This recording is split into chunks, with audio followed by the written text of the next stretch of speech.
Wake up with the sun in a steaming cup. Tune into the show where the vibes heat up. The Morning Mac got the flavor, got the glow. Start it right, let your energy flow. High takes rising like the morning brew.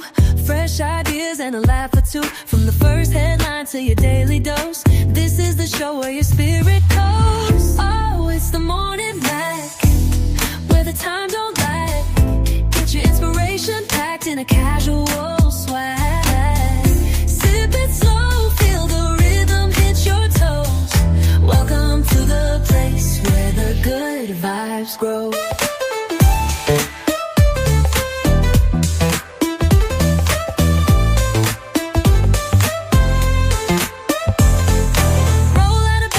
Dreams alive. The Mac got the groove, keeping you in stride. No snooze, just choose to wake up bold.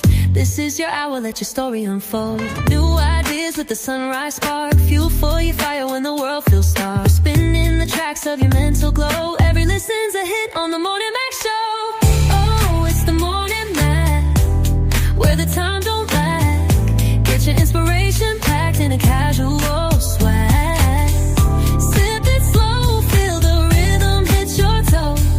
Welcome to the place where the good vibes grow.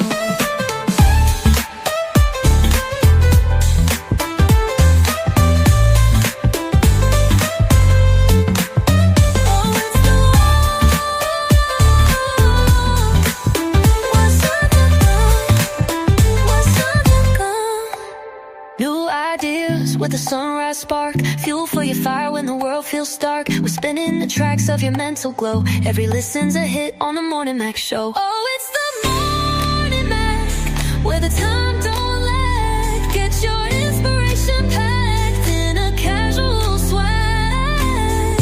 Sip it slow, feel the rhythm hit your toes. Welcome to the place where the good vibes grow.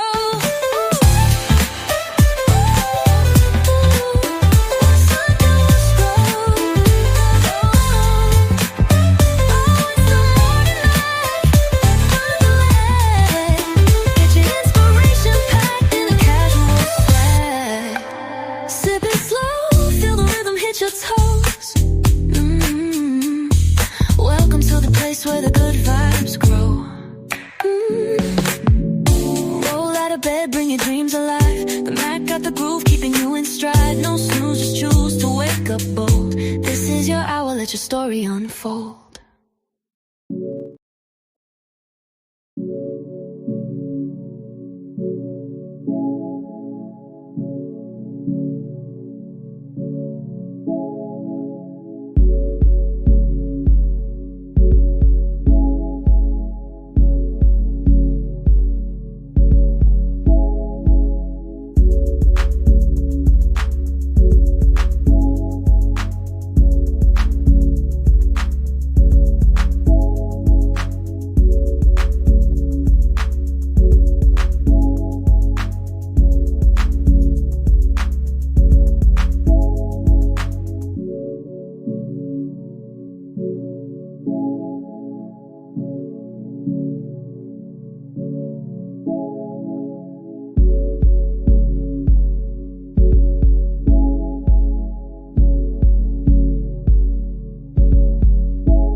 Grand rising people.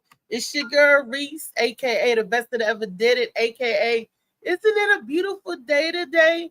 The sun is out, the sun is shining, honey. Yes, it's twinkling and glistening like it do, and it feels good outside. I went out there briefly for a little bit earlier, earlier this morning, but it was nice and brisk, and the air just seemed cool. I like it this time of the year. As far as weather's concerned, if it stay like a day like today in the high 60s, I'm good with it. I can frequent this weather all the time. It just makes you want to do something, put a little light jacket on and get out there and enjoy your day and enjoy your life, baby. enjoy your life.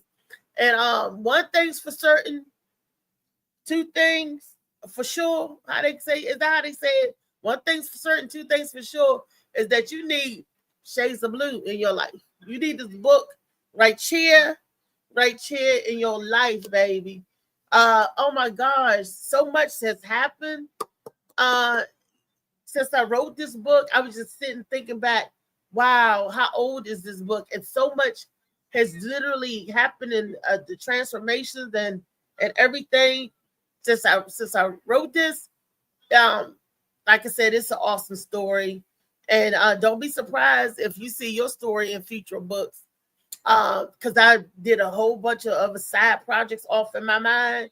I got so many different other side projects that other than the Shades of Blue anthology, because it's 5 of these books, Shades of Blue. Each one is a different color blue. But I got other side projects working on. When I get in a certain way, see, y'all don't know this about me. When I get in a certain way, or sometimes my mind don't stop, don't shut down. Y'all think that I'm just she off the line. She's off somewhere, rest, or she off somewhere doing something. But my mind's still going. The pen gets the right, and the pen gets the right. And in your mind, you could change the narrative to any story you want, make up any story you want, be the villain or the heroine of the story. It's just a lot of good stuff comes from stuff that goes on inside this here head, up under this here head. There's a lot of wheels are turning and ticking and talking. But I can't say that I have those effective cognitive skills if I didn't take my Molly Moss sea moss. If I didn't take the sea moss supplement, which it does your body wonders. We all know this. I'm tired of saying how it makes the body feel and what it does to the body. Y'all look it up yourself. You look up the benefits of taking the sea moss and see won't you want to subscribe to it for its healing properties. Okay, just do some research yourself. Look up sea moss, and then you come back to us and tell us, yeah, I would like to try some sea moss, and I got the plug for you. Molly Moll, that's the sea moss boss. He'll hook you up. And he can even do the sea moss, the flavors, the different orders. He'll jazz it up. Talk to my man, tell him what it is that you want or what you're trying to get, and see if he can hook you up. If he can't hook you up, he'll tell you where you can go to get hooked up. Molly Moll, sea moss boss. That's what I dubbed him, the sea moss boss, And it just fits, it just sticks, Oh man, there's a lot going on into the news comments, a lot going on in the news. They got the Safeway got the turkey giveaways, and the other people trying to give you giveaways and everything. And it's so funny because I'm in search of employment, something that I can do from home and all of this. So a job, because when you out doing the job search and you get different emails for jobs and everything. So I got an email thing about TikTok.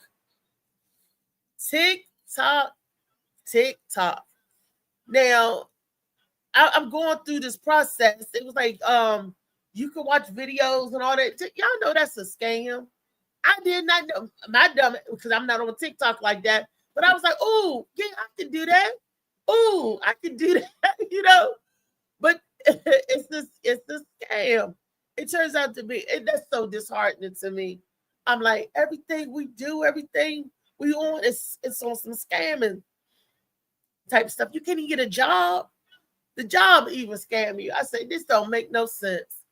So, yeah, I'm trying to bustle up some extra money, for the holidays and all that good stuff. And I'm telling y'all, the job websites, I'm on LinkedIn, I'm on the career builders and stuff. Hey, I know I'm gonna get something somewhere out there that's in my skill set that I can actually do. I'll be great customer service, talk to you about your appliance, your product, your insurance, whatever you need me to talk about. I can talk about it because the mouth part works. These lips, these pucker uppers, they work. So I can talk about all kinds of stuff, So yes, with that, what is these? Oh, okay. Because I was like, what is coming up on my thing? Okay, all righty. This is something new from StreamYard. It gives you your live viewers thing. Okay, this is cool, but it blocks everything else off. So I gotta hit a button so it'll go away. Okay, so today is Turn Up Tuesday, y'all. We about to turn up the heat.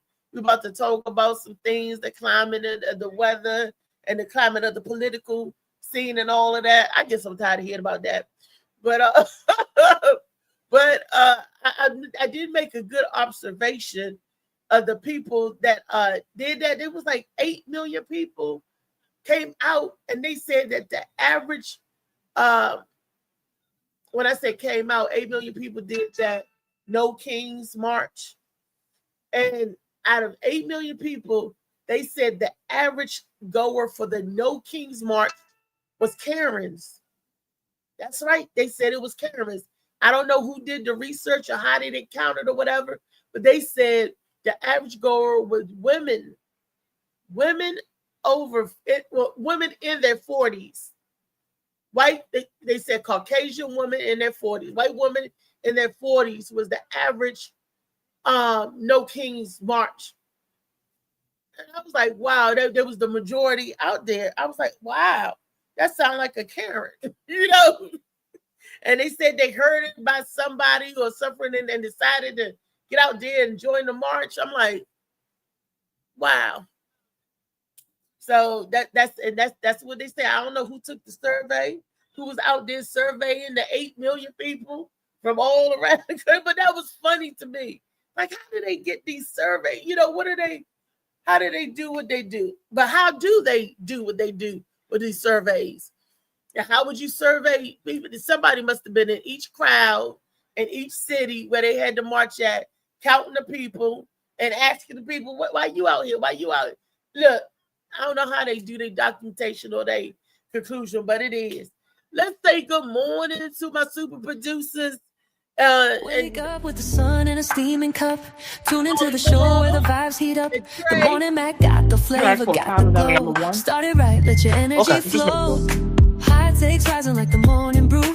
Fresh ideas and a laugh or two. From the first headline to your daily dose. This is the show where your spirit goes. Oh, it's the morning Mac. What up, Slicky Woo? Yeah, what up, Woo? We see you, baby. What up, Matt? Maddie in here, Slicky Woo in here. Grand Rising, everybody. Hit that like, hit that share button, subscribe if you're watching on YouTube. Grand Rising. Where the time don't lie. Get your inspiration packed in a casual swag. Hey. Sip it slow. Represent, and that's what I'm talking about. Win or lose, rep your set. Go ahead. Yeah, I got a Molly. You know what? I want to tell you that I respect you, sir, as a man, as an Eagles fan. That you consistent. Like, you always talk your trash no matter what. You don't be quiet for 7 weeks, and then all of a sudden, now you some Cowboys fans start sending people Cowboys stuff and things like that out of the blue. Like, don't even know who the coach is. Can't even tell me who the starting running back, but here you go out of nowhere. I know who that is.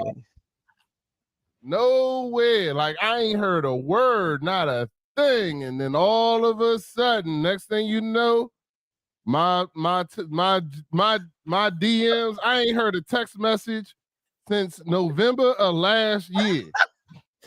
Molly, not one. And I know who that is.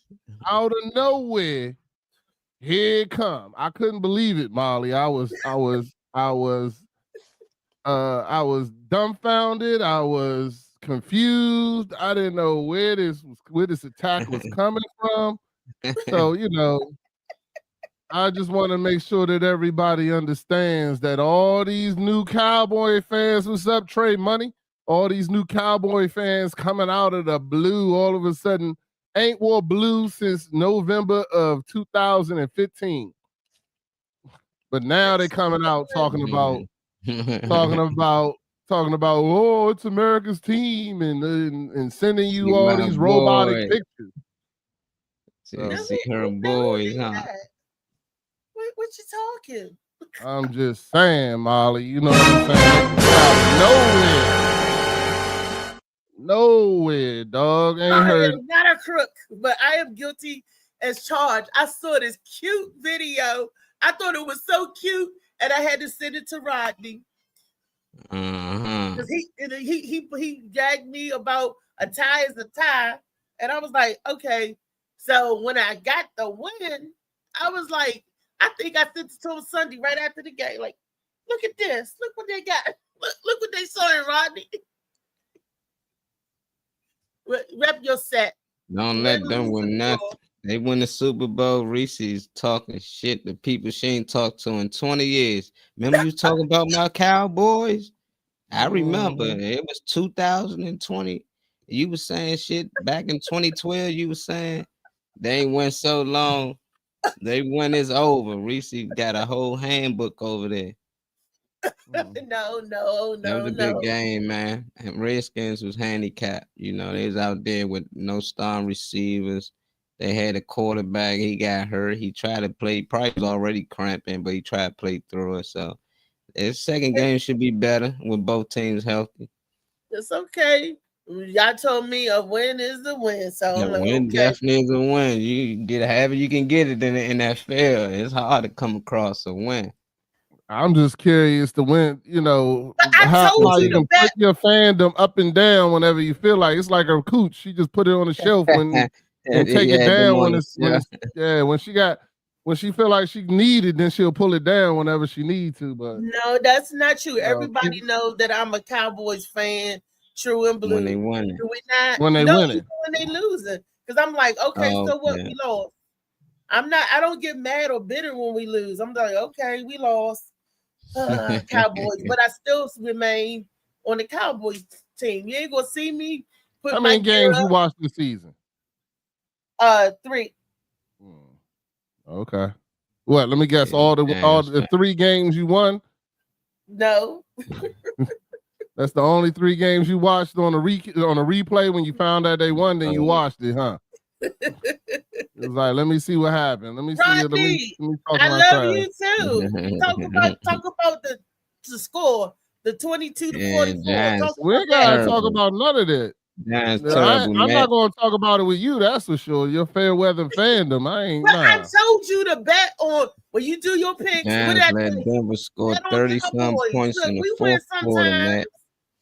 Everybody always Cowboys. No, Cowboys not never. No, Cowboys. We win sometime. You just don't want the Cowboys' money. That's all. Y'all be, that's it. And Coach told you. I know Coach told you. We got our first video. Got your first clip. Okay. What we doing? Of being too funny. Not for being late, not for smoking, not for cussing too much. You know, gave me the most rules as a headliner. Don't do this, don't say this, don't do that. T.K. Kirkland. Really? T to the mother doesn't K. Why he do that? Why? Well, because a lot of comedians, headliner comedians, thing is they don't want to work hard. And some of them don't want to overrun the room. So if he gonna do a whole bunch of jokes, he gonna do a whole bunch of hoeing. He gonna do a whole bunch of. He don't want you to do it too, because now the crowd is ran down. They've heard too much of that. So his jokes lose their sting if that was your material too, especially if you're finna be on stage for 30 minutes before him. But do you think that makes sense? It makes a whole lot of sense. But at the same time, it also comes from a place of fear, if you ask me. Because if your material was strong, it don't matter what you was talking about on stage. Yeah.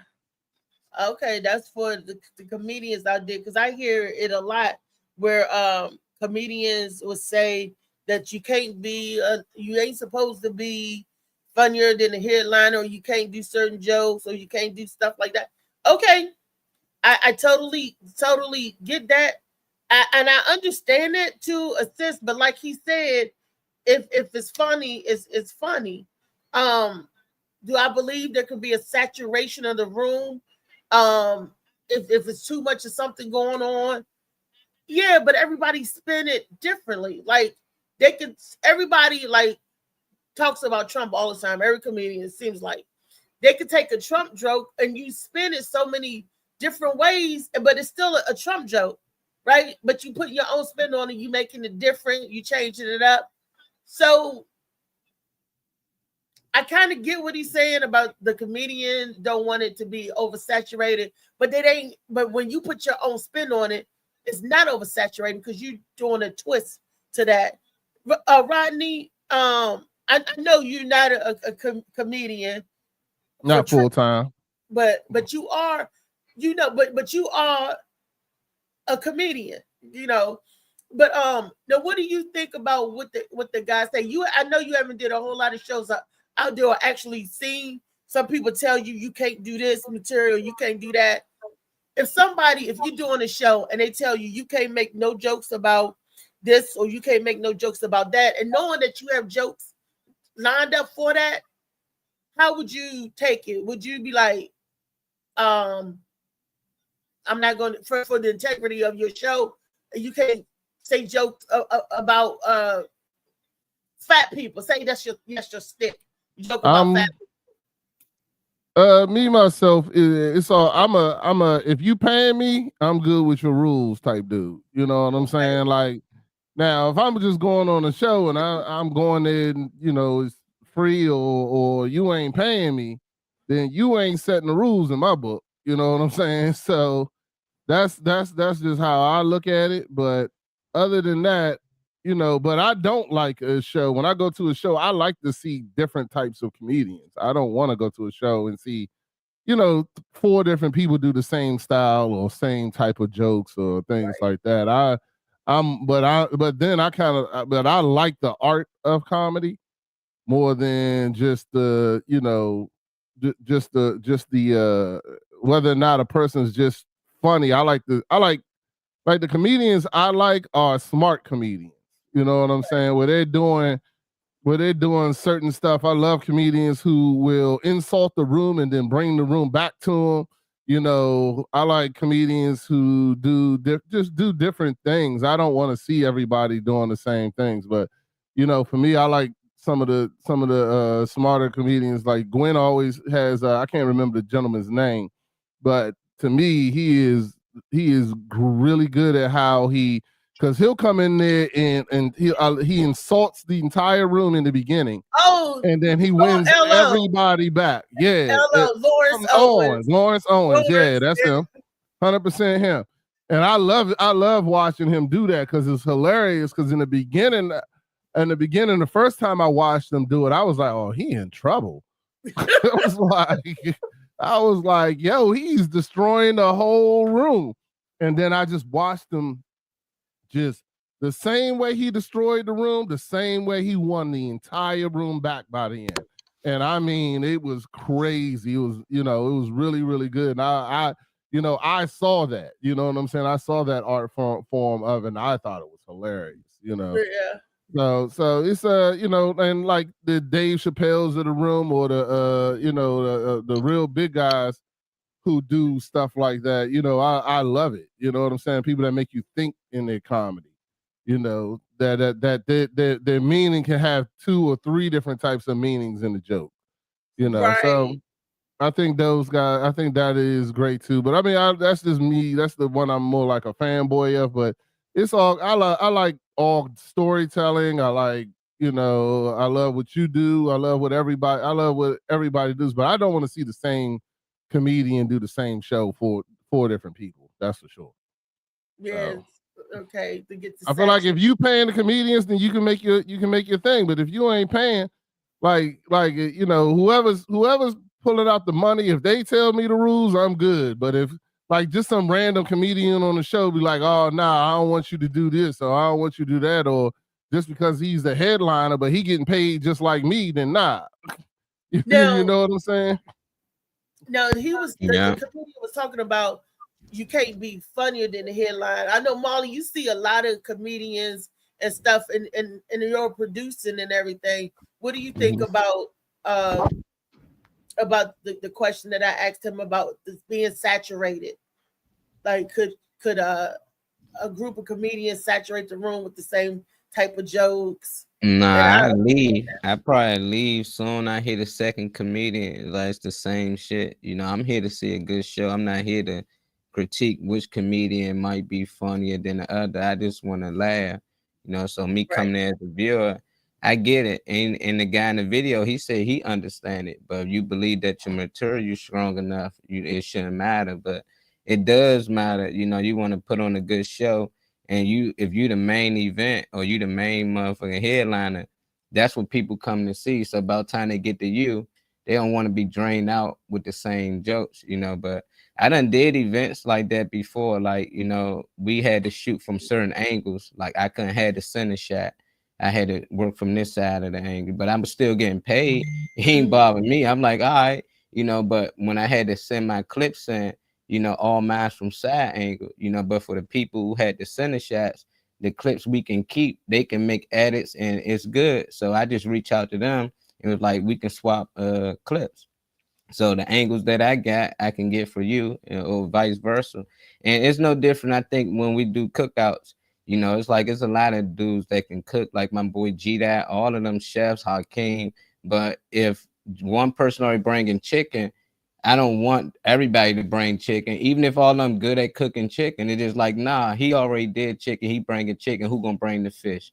Who gonna bring the ribs or the steak or the seafood? We don't need everybody to bring the same thing, you know, and that's how I look at it. We don't need everybody to say the same type of jokes. I get it. You funny too. You might get some, but when you throw your head, when you the headline of a show, you get that same power and you let people know. It can be the same guy. Hey, today, hey, don't talk about this and that. Remember, yeah, because I'm the headliner, you know, but I get it because they try and throw a good show, and that's the goal, to throw a good show, you know. So if I'm getting paid, I wouldn't mind. But if I'm not, like B said, if it's just like an open mic or something, and we just say, oh nah, I'm gonna say what I want to say. You can feel how you want to feel. You know, you just better hope you funnier than me. But other than that, if we agree to something, hey, I'm gonna go ahead and obey whatever the rules are. Just pay me. Yeah, you okay, paying me. Then you can make it. He who signs the check makes the rules. That's how I look at it. okay. But let's say we all getting paid on this. Let's say like it's a Chout Bout production, and we Yeah. all getting paid. Chout is his production. Blah blah blah. He brought us all here to be funny, but the guy's like, well, I'm the headliner, so I don't want you to make these jokes like that. That's when I'm gonna look at him and be like, shit. You know what I'm saying? You better tell Chout to tell me then. Cause if it ain't Chout telling me, I'm gonna fry you out on this stage. I'm here to get just as many laughs as you. You know, that's what I mean by, you know, but now if it's the headliner and he paying the check, then yeah. You know what I'm saying? Or whoever signing the check come to me and be like, yeah, just do me a favor, you know, don't do this, blah, blah, blah. Yeah, I'm good. Long as that check cash. But if you ain't the person signing that check telling me, then it don't matter. You talking to an empty wall at that point. I don't give a shit what you got to say. You know what I'm saying?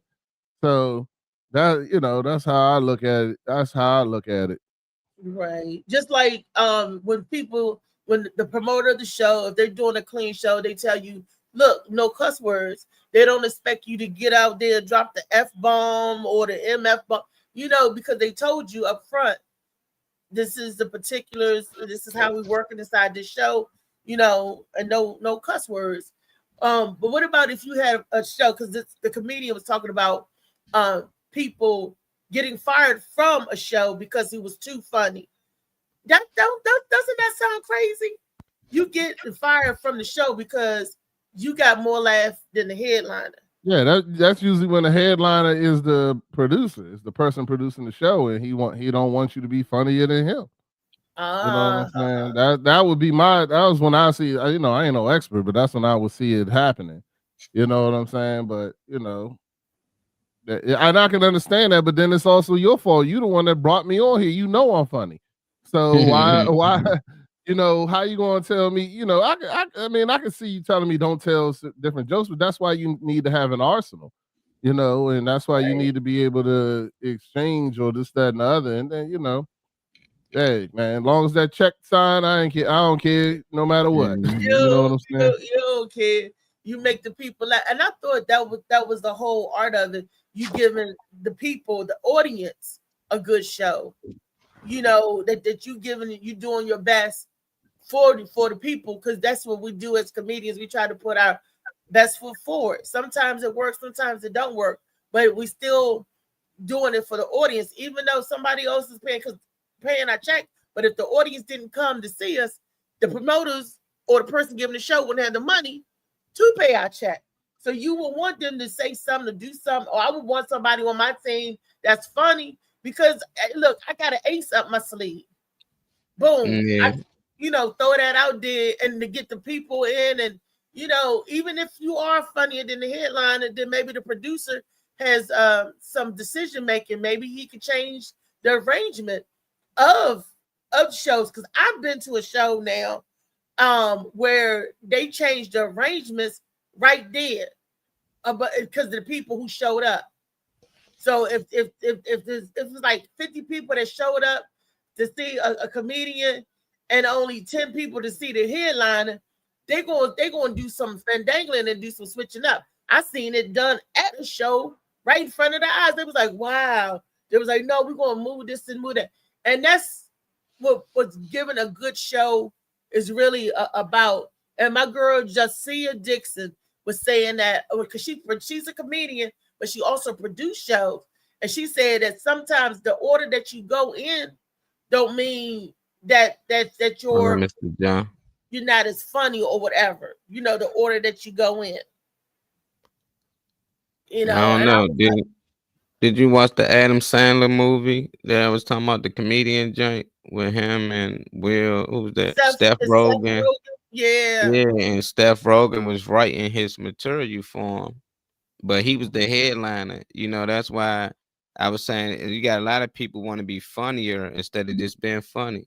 Now, if he just happened to be more funny, then that's when. But people go in trying to be more funnier than the headliner. Like, you're not gonna make money like that. It's cool if you can do that, but they're not gonna do business with you no more. Why would you?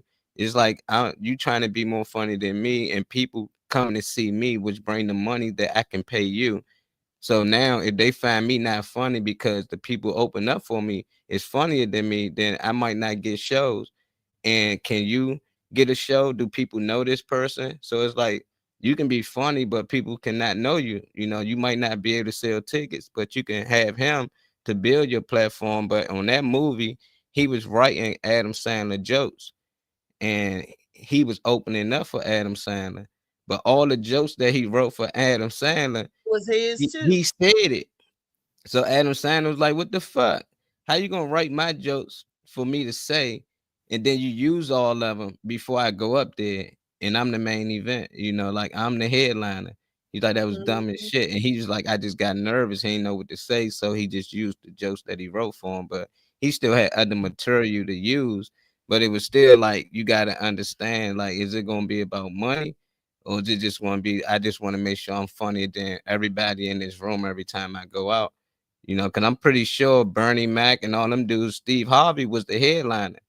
They switched it around. They made Bernie Mac the headliner because they found out Bernie a little too funny. But Steve put his ego to the side. He said, I can't follow him. You got some people who won't put their ego to the side. They're just like, nah, just don't be as funny as me. But it's hard. Bernie Mac will be funny regardless. So I just think if you going in for business, yeah, but you just going in to trying to be funnier than somebody, then so be it. But just know your intentions when you go in there. Don't go in there, say I'm gonna be funny and everybody, I'm gonna make sure I out, do the headline. And then when you do it, be like, what you talking about? Like, why y'all doing? Like, no, you know what you did. You told you don't be as funny, don't say these jokes, and we can work with you. But if you don't get jobs or work after that, don't be surprised because it's rules. Yeah, it's a lot of rules to this game. And when you going through, you find out. Because it's a lot of stuff that you like, okay, that don't make sense. But like Rodney said, and you said earlier, if you signing my check, okay, this is what you want me to do. Okay. Well, I'm just look. I'm looking at Rodney. Yeah. Uh, All that. That's cute. yeah, that's my silent protest. That's just silent pro. We miss you, Lee. Rodney still loves you. I saw on the show y'all was bringing people back, so I figured I'll go ahead and put my silent protest in. Well, a friend of the show is a friend of the show, huh? Even enemies of the show are friends of the show. Look, You trying to get to 2,000 comments? That's all right. I know what you doing. All right. You know what I'm talking about too. That's why your face is like that. You know. Okay, it's all right. Do what you do. In this comedy game, there's different rules and regulations that run everything. If you be funny, I see that because my comments ain't hitting on shit. So I already know that. If you see what? I see my comments ain't hitting on shit. So I already know I know how the comedy game goes. Oh yeah. Yeah. I see how it's going. So, it's like life. Some things you gonna do, and some things you ain't gonna do. But, come see, come saw. I'm gonna say my Masama Makusa. Yeah, I'm saying on the side of Michael House too. Yes. And thank you. And your approach, what you say, your protest, Rodney, is appreciated. Thank you. So I'm not overlooking you, boo. I'm not overlooking you. But yeah, the comedy business is vicious. It's a lot of stuff that's vicious, and one of them is entertainment, not just the comedy part, the music part, the acting part, entertainment. Period. It's like it's sort of like a fraternity or a sorority. That's what it reminds me of, And then you go out and you go in and you're Feel the rhythm hit your toes. Welcome to the place where the good vibes grow.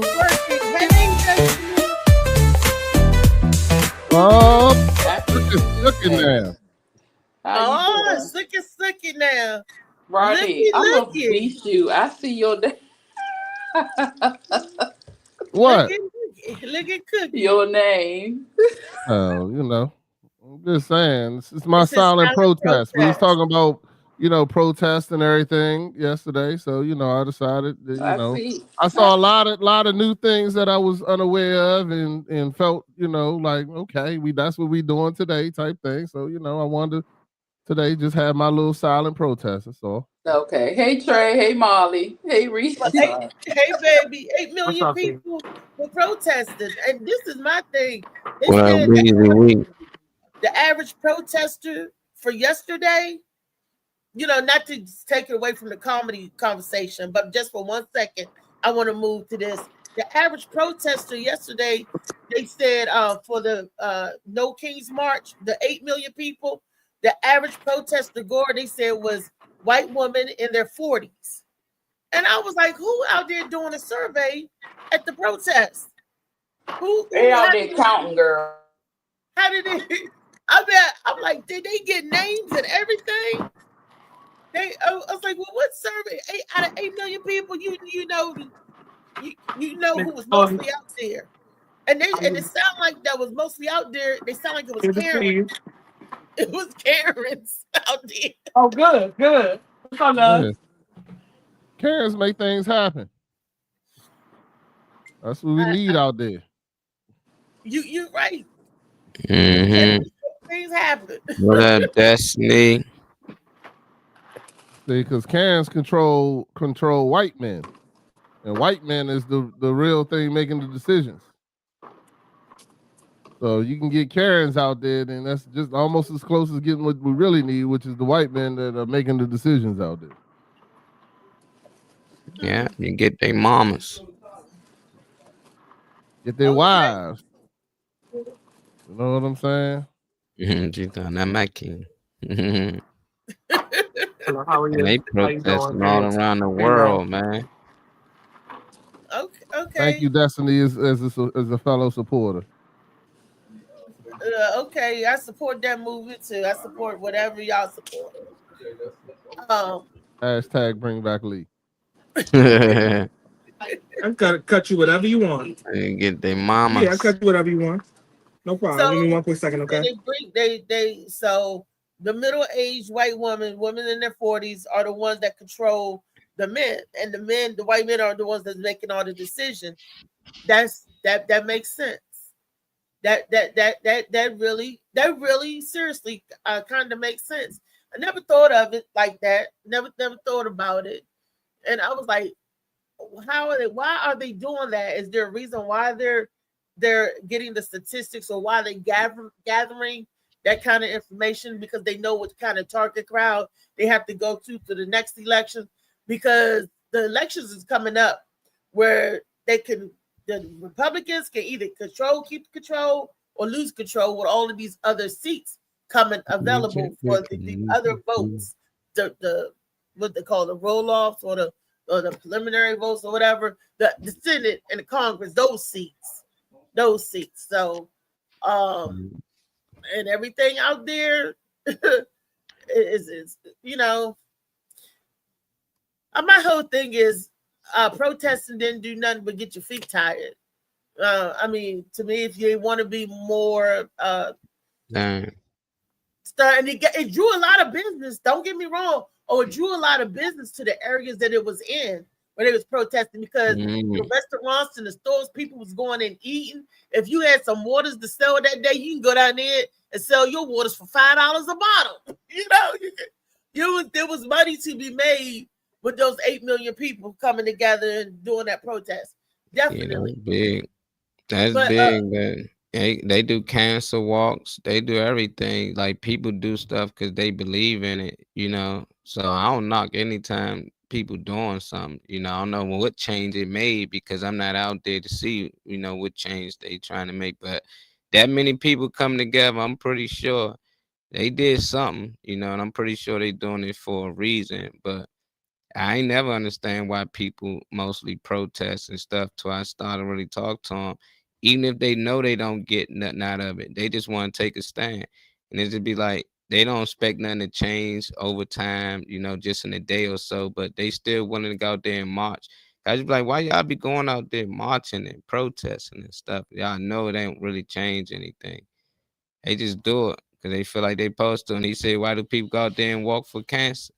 because they're walking to Career raise money, cancer because is letting people know. Yeah, and these people be you actually raising sponsored it. People money. are sponsored to Black walk. Lives Matter, they raise I did money. a heart walk before, and we used to do that All of stuff, them.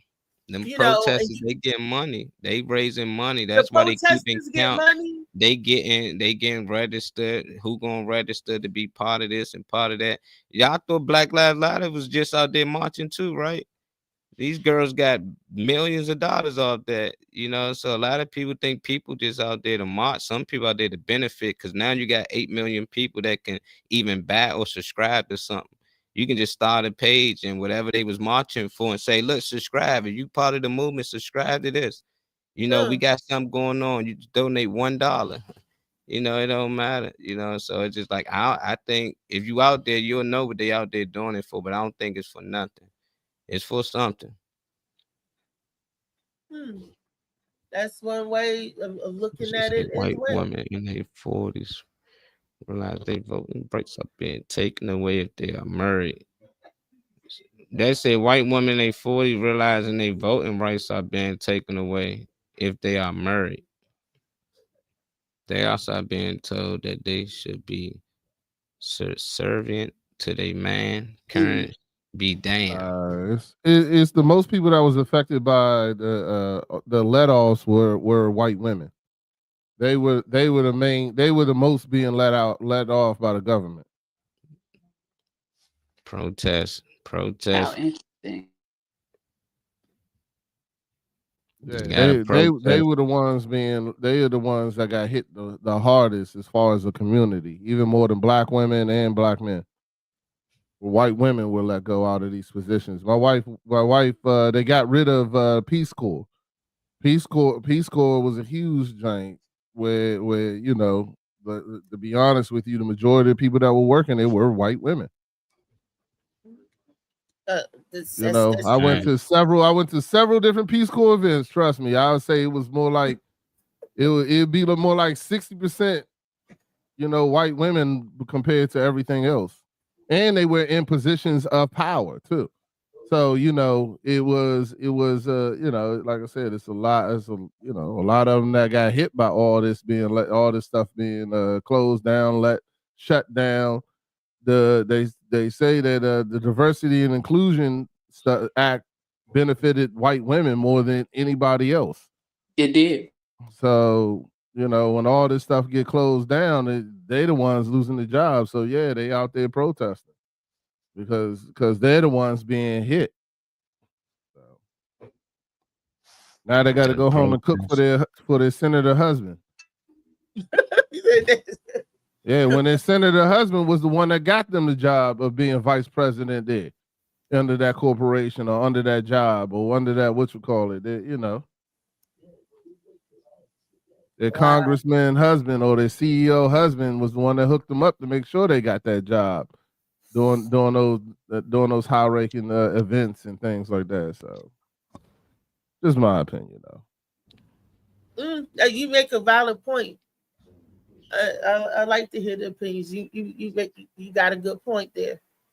So do you remember, if we think about how the protests happened, the original first protest when it comes to jobs was what, the women's suffrage movement? Remember when they went away to war, the women had to work.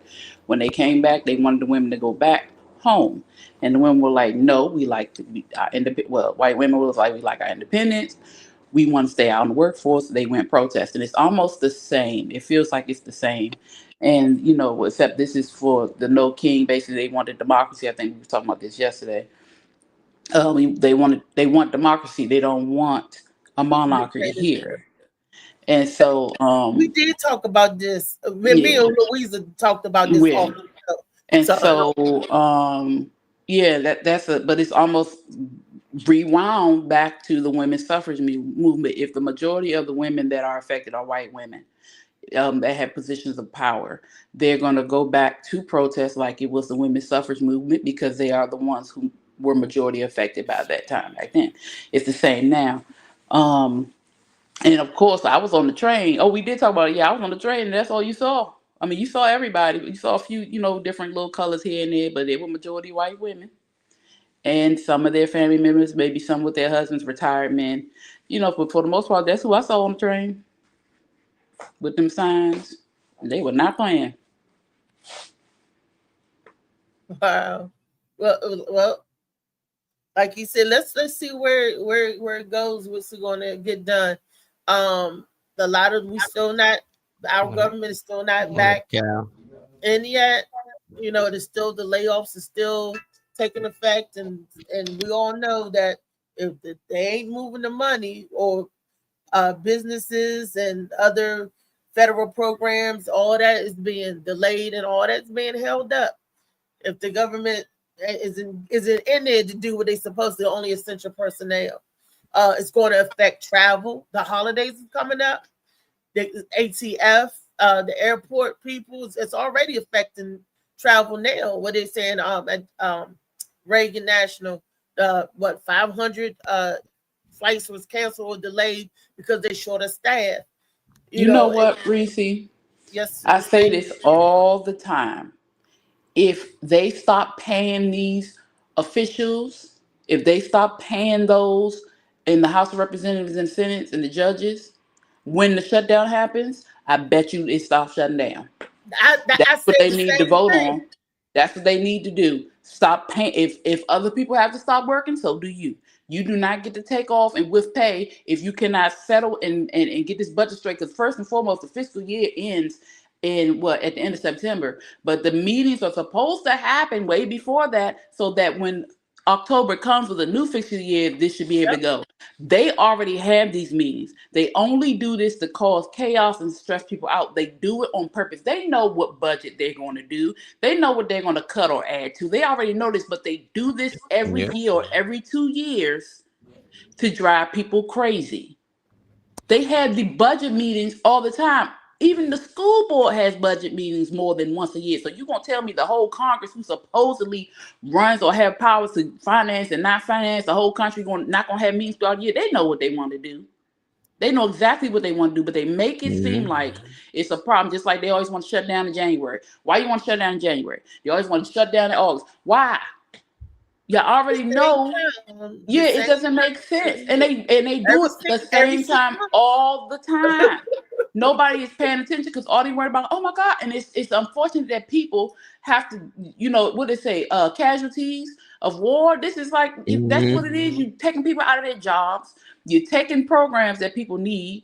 And if they don't need it, they're using it. Okay, it is what it is. That is not that's not the point. The point is, you know exactly what you're doing. And if you are being paid to sit on your ass in a room full of other people just to run your mouth, and other people who are actually working to run this country cannot get paid, you should not get paid. Destiny is absolutely Destiny. You're right. Which you said that I'm in my own world these days. Like I'm like they've been doing this for the beginning of time, and every 4 years the same. Yep, shit. they do. Every 2 years the same shit. I just be like, it feel like everybody in the fucking matrix, and I was like, I'm not. It's like I just be watching around and everybody complaining and saying the same shit. It's like, God damn, Trump this, Trump that, Trump this, Trump that, badness, bad that, the politics, the government this, the government that. It's like, damn, ain't y'all tired of saying the same stuff? And it'd be like, no, because every few years it's new kids just getting into politics.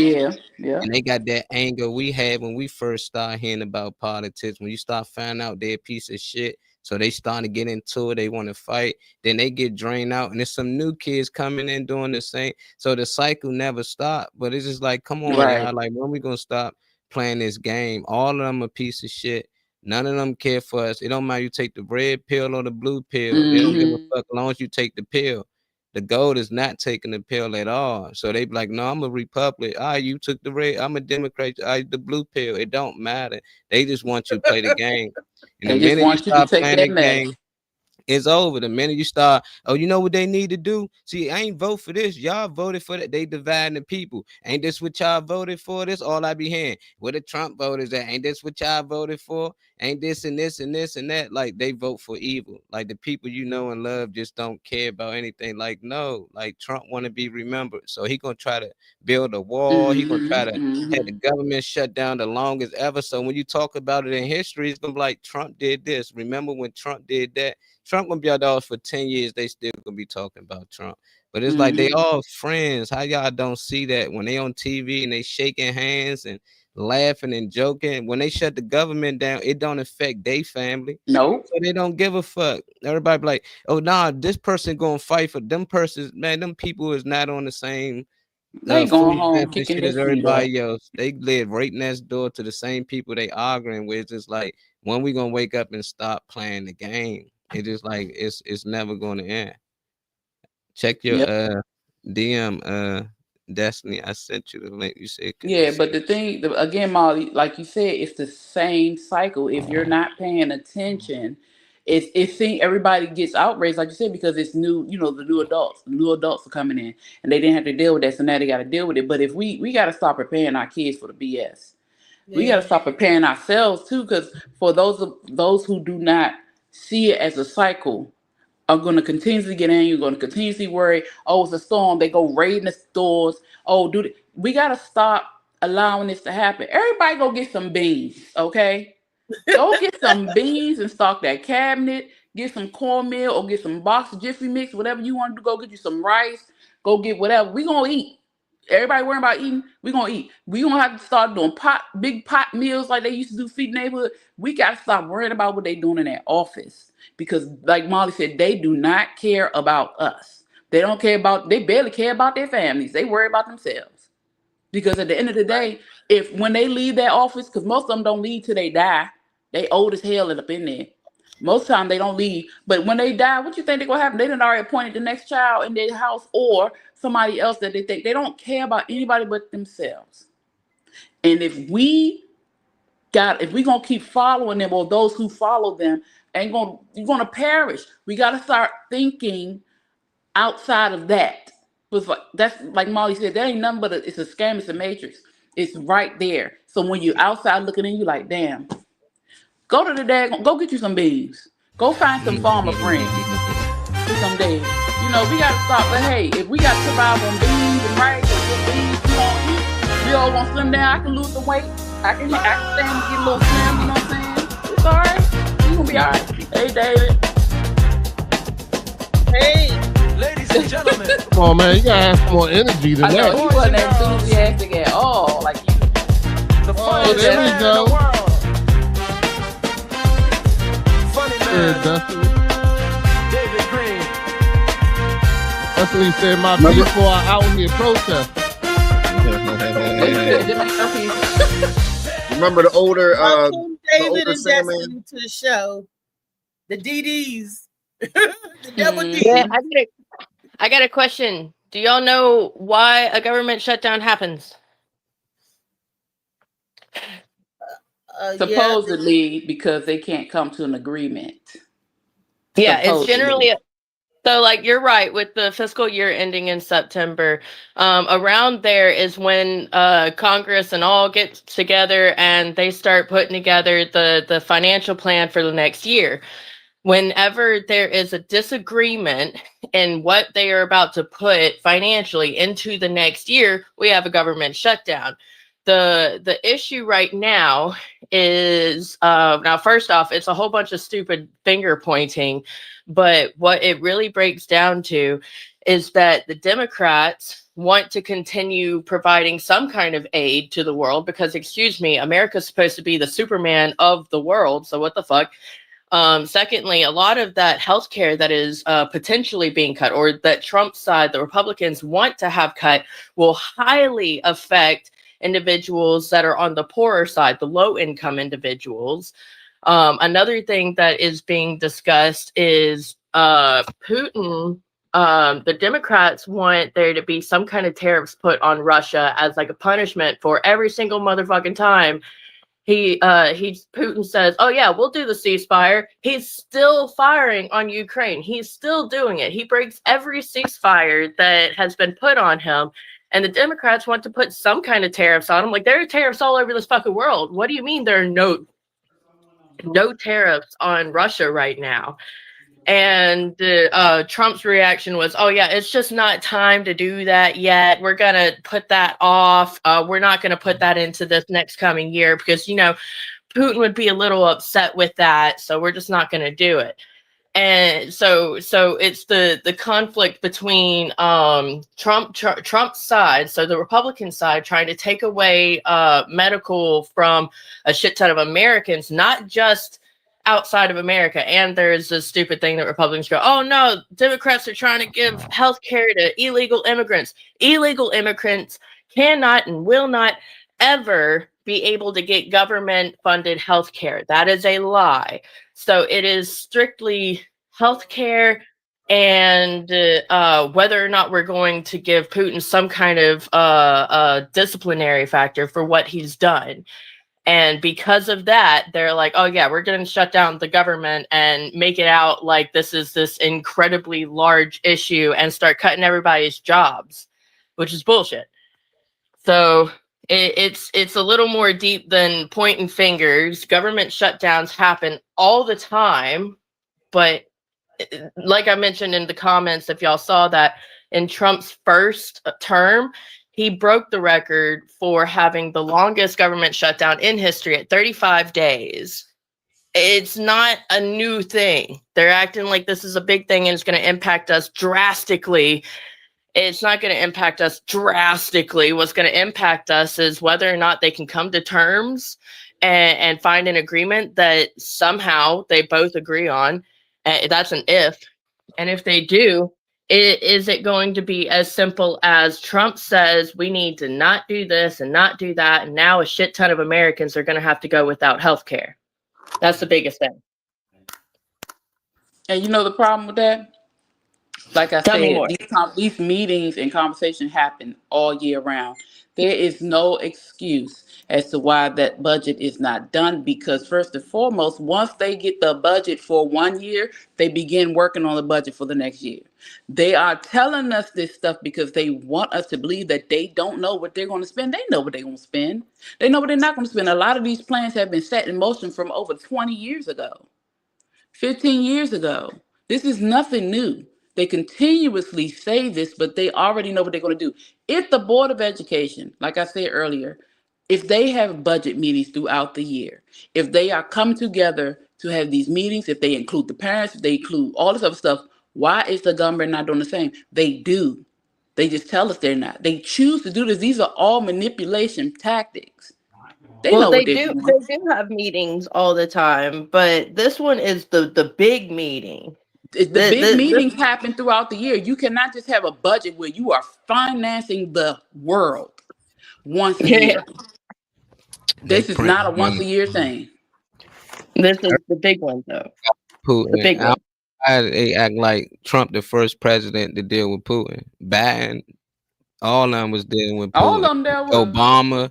It's just like people don't even remember what Obama and Putin talked about. They don't remember what Biden and Putin talked about. They don't know that he kept saying, "Oh, we come to agreement," and Putin do what he want because that's who running the country. That's who running the world. It's just like all of them working together, but they use each other to keep their citizens in fear. So over there, they use America. It's evil, and over here we use Russia. Yeah. And who's using China? Because they said China using everybody. America use China. We use. At the end of the day, how can they never come to no agreements? But they all came to agreement to not pass the Antarctica wall. So you obviously know they working together. You go to these other countries, you see that they feeding America's need help, and America need this. The same thing they feed us on television, how they need help in these other countries or whatnot. So it's just like they got you. It's just like the people still believe that these people not working together and they really divided and they really hate each other and they trying to kill each other. They got us fooled. At the end of the day, you'll never see Putin and Trump leading the war. You'll never see them out there charging the fight like they used to do back in the day. The kings was out there fighting with the general. They just point fingers and just make up fake beasts and then get people to kill each other over shit that they already know they made up. It just create problems so you become the solution. They've been doing it for a long time, and it ain't going to stop. That's a normal thing. I know J.D. Rockefeller was not a popular guy. He wrote a book at one point, though. Him, with all the power that he had and all the people that he had spoken to and how up in politics he was, he wrote a book. And in that book, he mentioned that the government will try to keep control, even if that means creating wars or keeping us sick so that they can magically pop up with the fix for it. And now they're our heroes. Molly say that all the time, that their world, they pop up with a cure for something that they caused. They created it. They know it's out there, and that's why they got the cure. It's like, I'm gonna write this letter and I'm gonna send it. Hey, Chow. And I know what's in the letter, what the letter's gonna say and everything, but I'm gonna send it to David. And David come out there. Did you see this letter? Yeah, I see it. I wrote it. I was the author, but I sit back and be like, what the letter say, Dave? Right. That's actually, that right there is actually a concept that America started with. Actually, the comment that was just up here with the shared wealth. To read it. Put it back, Molly, please. What did he say? Kyle said, imagine all the nations share their wealth with each other into one nation. Resources and assets are evenly spread to where it's needed most. There's a concept. That's actually one of the first political stances that were in America. And it was outmoded in 300 years. Well, because everybody wants to rule. Nobody wants to work together. And it could have been more than one quote unquote ruler, but everybody wants to be the top dog. Everybody got to be the HNIC or HWIC, whatever. You know what I'm saying? Anybody. And you cannot just be, it can't just be one, or it can't be a collective. And again, I like the fact that he said it. And like you said, Destiny, that was the original or the thought out plan. But again, you want that power. You want to be able to tell somebody what to do. Put all this supposed money that we got together, and I guarantee you that everybody will be fine. But that's not the plan. Everybody can't be fine. We can't have everybody thriving. Somebody got to be poor and struggling and dying. Somebody got, it is unfortunate. If everybody needs was met, that will break the economy. That's it really would. Real Wall Street. They're greedy and they never can get on one page because somebody's going to say, I work harder than that person. I deserve a bigger piece of the pie. Or I work. It's all about greed. And if they stop trying to kill us with these damn jobs, everybody can work 2 days a week. We all get paid. Everybody can work doing something 2 days a week. We got all this humongous land, all this land mass that we have in every continent, every country. Everybody work 2 days a week doing something, and this world will function. Our children, hey, let's take care of these kids. This parent at work. Hey, let's feed this neighborhood because this is not. If we stop, I'm sorry, it's not us. If they stop being selfish and greedy, we could do what we're going to do. But it's up to us, the people, because this is our land. These are what our resources, and it's taken from us, and we're charged for it. This is our stuff. This belongs to everybody. Earth belongs to us. Earth belongs to everybody. You know what I'm saying? So if we stop allowing them to play with us, then they can stop playing with us. But since we like to jump on the swing and slide down the slide, we keep hopping on that damn playground. Yeah, they ain't take the land. That's impossible. They took your mind. Well, yeah, they didn't. That's what I tell everybody. They took the concept that they can take your land from you now. People believe, but I think they is working together. I just think us at the bottom not working together. They using all their resources. I just like when I watch the Olympics, I watch all that shit. All these different countries, they somehow come together. This should be so organized. And they all somehow, like we supposed to be at war with some of these places, but they running track side by side. Yeah. I'd be like, how did that make sense? You watch the old videos, Hitler was at the track meets and everything. There he go, right there, get him. Right. Like he's right there. I'm just like, that's like watching Bin Laden in this fucking Lakers game. Like, fuck he doing here? Like, don't y'all see him? Because so they all work together. It's working together. It's propaganda, man. They know damn well they all buddies and friends, but it's to keep the citizens to think y'all let a fight. They run the monopoly board. They print the money. They make the money. They can create more money. That's why the dollars change every certain amount of years. $2 bills, $100 bill. It always changes because they make the money. They can keep up with the money.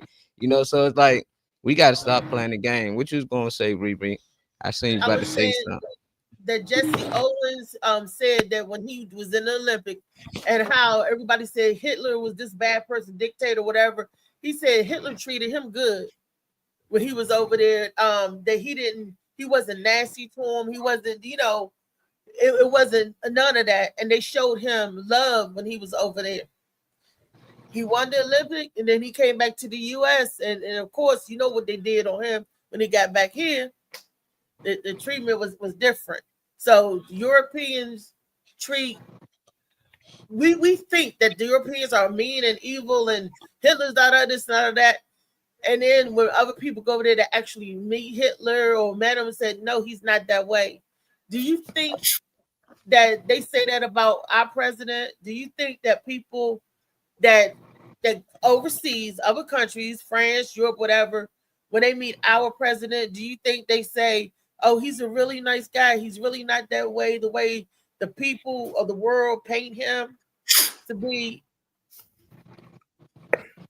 I don't know. I got to go over there to see it. When I went out of Panama, they loved Trump at that time, but that was different times. That's before the media painted him to be who he is. It's no different than any of the presidents before. The ones they didn't like, they tried to assassinate. So it's like, why they trying to kill him? Why the media bad talking him? I just never seen the media bad talk the president as much as Trump. And he might deserve it because he's outspoken a lot, but I think he playing a role and he good at it. He like playing the villain, so they got him playing the villain. They got people hating him. So now we can root for the real evil people. Now we'll vote somebody 10 times evil than Trump just because we don't like them. Now anybody speak against Trump, we will back them. So it's just like they using him so they can get us to start following other people they want us to follow, people that we normally wouldn't follow. I don't follow none of them. I just sit back and watch. But I see how Trump been used as a piece, and he's the villain right now, and he loving it. He like this shit. He like shit. What else I can do that's crazy and evil? We all know the president don't do what he want, but they got people thinking that the president can do what he want. It's crazy because with Obama's in there, they always say, well, he can't do what he want to do. If he can do what he want and he really had control, then why is it that Trump can do what he want? Oh, because he got all these. No. All of it get passed down. He don't own America. He's just the president of America. He's the president of every company. That don't mean they get to do what they want. They got some little leeway, but at the end of the day, I think he's getting told to do all these evil things. It's good cop, bad cop. He's good though. Okay. So I'm gonna float a little bit of what you're saying there with him being told what to do. That's not off the board of possibilities. But do y'all know how Putin became a dictator in a place where they were voting for presidents to be in charge? They were doing that. How did he get in charge? Yeah, in the pace that he is. Do y'all know? He bulldozed his way in there. Killing. Putin. What he did was he was president. He got voted as president, and found out in his presidency that he could manipulate the rules just enough to where he'd be able to take up presidency in a prolonged manner, but he could not be in office while doing that. So he made sure that the next person that was elected, which during his presidency, he did do some pretty fun things or whatever, and people were like, wow, this is cool. And then the next person to be elected, he made sure was somebody who was an absolute dumbass that everyone would hate, so that whenever he ran again, he would end up getting the presidency. And while the idiot was in there, all of Putin's buddies were manipulating the rules and changing up things and lining up things to where he would be able to just sign a paperwork at some point, and bam, he's in charge all the time. And crazy work. Which, I mean, this part right here, this part sounds a little out there, I suppose, but Trump did state that the election between him and Biden was rigged. Biden ended up with 10 million more Democratic votes than what was projected to happen.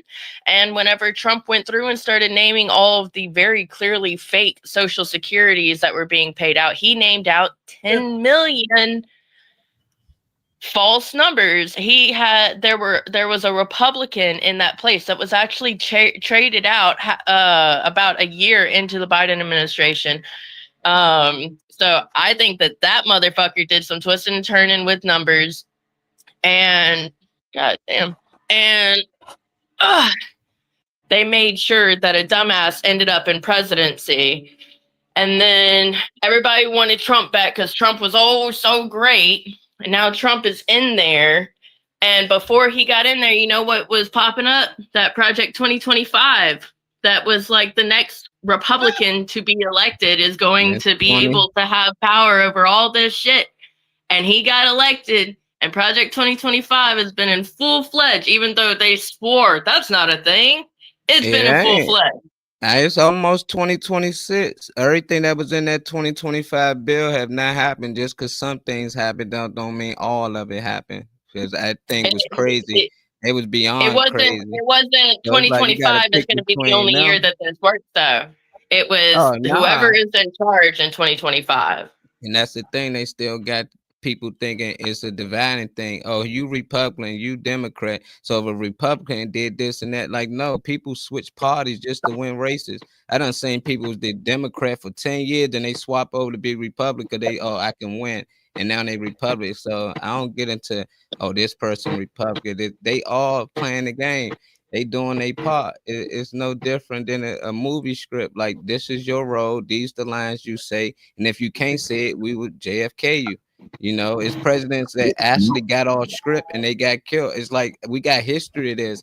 Anytime a president got in office and did something that leaks didn't want them to do, they killed them. So it's just like If he's still in office and he's still alive, they try to fake assassinate him to make it look like what he's telling is truth. You know, so people like, oh, he must be speaking some truth if they trying to kill him. No, they know people are getting smarter than they was before. At the end of the day, if any president get in there and do what they don't want him to do, you are done. And you will never get selected again. You will be off this earth. So it's just like they got to make it make sense. It's like they ain't letting Trump just go in there and do these things if they don't want him to. One person, we can easily get a new president. We did it Yes, before. although one of the reasons why he's able to just drop tariffs like he's been doing is because he decided to announce that there was a war, a trade war happening. And because he went on and said that, he gets the ability to just throw tariffs around like it's money in a strip club. Whereas Congress was at one point put on the spot and they were like, hey, we need to vote to end this trade war so that he can stop throwing tariffs around like this. And Congress, like every single Republican in Congress for that particular meeting ceded their power, meaning they said, I have no power over this. I'm not participating in it. And because they didn't have all this flow on it, they weren't able to make an actual vote on it. So they just did what they had to do to say we're not taking the step that could end this crazy shit. They did what it was told to do in the script. That's all. So people realize it.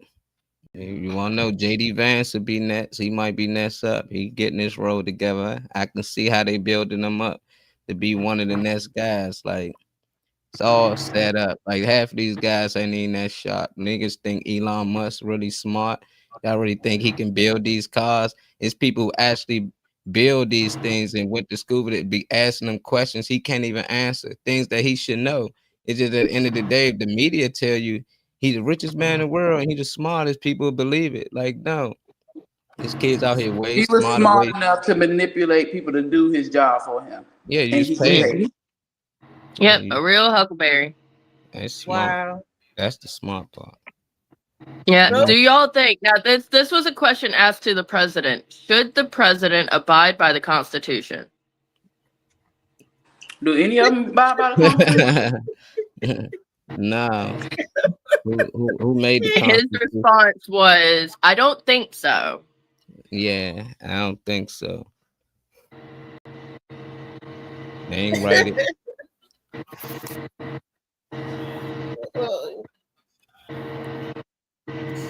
What does that mean? Yeah. He don't have to. To the people that wrote the Constitution, give me a Write it abide by out the and write it I in. know.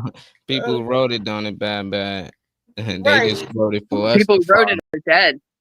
Exactly. And we And the people still who follow. amended it, and They that didn't and we abide by still it back follow then it, either. dear Lord. All that It was shit needs to smart. be burnt down, amended, and rewritten over to They go. need to practice what But they they preach. not. So Sure, man. I guess that's why he said no. People He scared. don't think so. They asked him, he said that he ain't going to heaven either. He said nope. I think I'm not getting into heaven.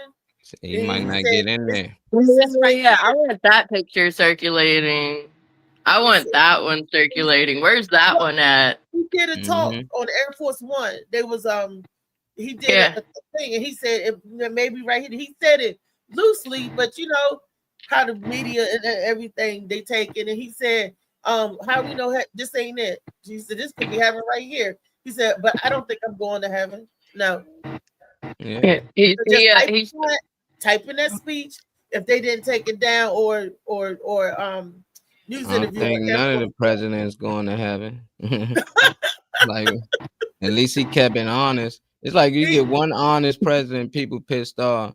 And David Chappelle broke it down on Saturday Night Live. Like, he told y'all, no, I don't pay my taxes. Just like the rest of these motherfuckers don't. Tell them to change the tax code. Which, like, at the end of the day, he let you know, yeah, I'm a piece of shit. Not only I'm a piece of shit, but all of us a piece of shit. But people like, but we only see you. We love all the rest of these pieces of shit. Even who was that? What's your boy Al Sharpton? He just came out. They finally he had to get it off his chest that he been a secret informant for all these years. Nigga, we knew you been a secret informant. We knew that shit for a long time, but people out here walking through him through shopping centers and Targets and protesting. I'm like, Jesse Jackson. that's how they get Exactly. Jesse. Yeah, but people following them, people thinking, oh yeah, because he say some few words against Trump. Now people, but he the reason why a lot of these programs that we already had set up got shut down. He ain't no different than the people infiltrated the Black Panther Party. They He all sure do ain't. it. And then they out there preaching and marching with him. Like, nah, he fake. He sure All them ain't. fake informants. They playing a role. He's talking about he's talking about he got to get it off his. Is he I don't funny? know. He's funny because we You already couldn't die with it. You even trying the to get next to heaven. generation already knew that. Look, even the kids coming up now. Oh, Al Sharpton's a fink. They used to call him a fink. You're a rat fingers. I got your next video, Riri. Yeah, Okay.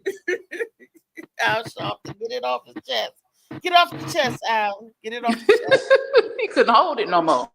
Went inside and found out how we was having kids.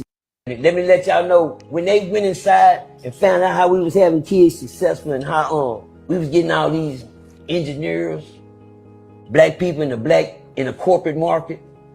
We got niggas in corporate now. God damn, this shit getting out of hand. they doing it. We got an Oprah Winfrey. What the hell? We got a Whoopi Goldberg. We gotta stop this. So what they do? They go to the school. What better place to start is what? With the what? Let's go. Let's start with the kids. We gotta come up with something to stop this success, y'all. How can we do it? Let's get the ass whoopings out of there. Let's take away the ass whoopings. Cause that's what they said. Denzel said, Oprah said, my mom and my dad stayed on my ass. So let's stop them from standing on their ass. How? While they young. Don't let them whoop them. Give the kids the power. How you do that? Give them the card. What that card say? That say CPS. Child Protective Service. Y'all got rights now. We got rights. Mama better not whoop us no more. Yeah. There goes success. They started off at the schoolhouse. They looked at the kids and said, come here. What happened to you right there? You know, my mama whooped me. The next time you might call, you call me. Where they started at the counselor's office. Y'all remember that? I remember that. You remember the counselor's office? You can go to the counselor's office. Back then it didn't mean shit to us. But now that I'm older, a counselor is somebody you can go tell something to. A lot of people knew these things and took it back. I knew not to go say shit. My mom had one rule. What goes on in the house? When a kid got power like that, what do you expect a kid to do with power? To what? Abuse it. There we go. Cause I know I will, especially because guess what? I'm a kid. Right. I don't know how to think. But we don't want you kids. We want the parents. We'll get y'all later. Because once you lose respect for your mama and call us, that know later on in life, you'll be sitting in there with mama now. So that's how you kill two birds with one stone. Take the power out the house. Don't spend. Well, she whooped me right here and I got it. But what you do? All I did was tell her, fuck that bitch.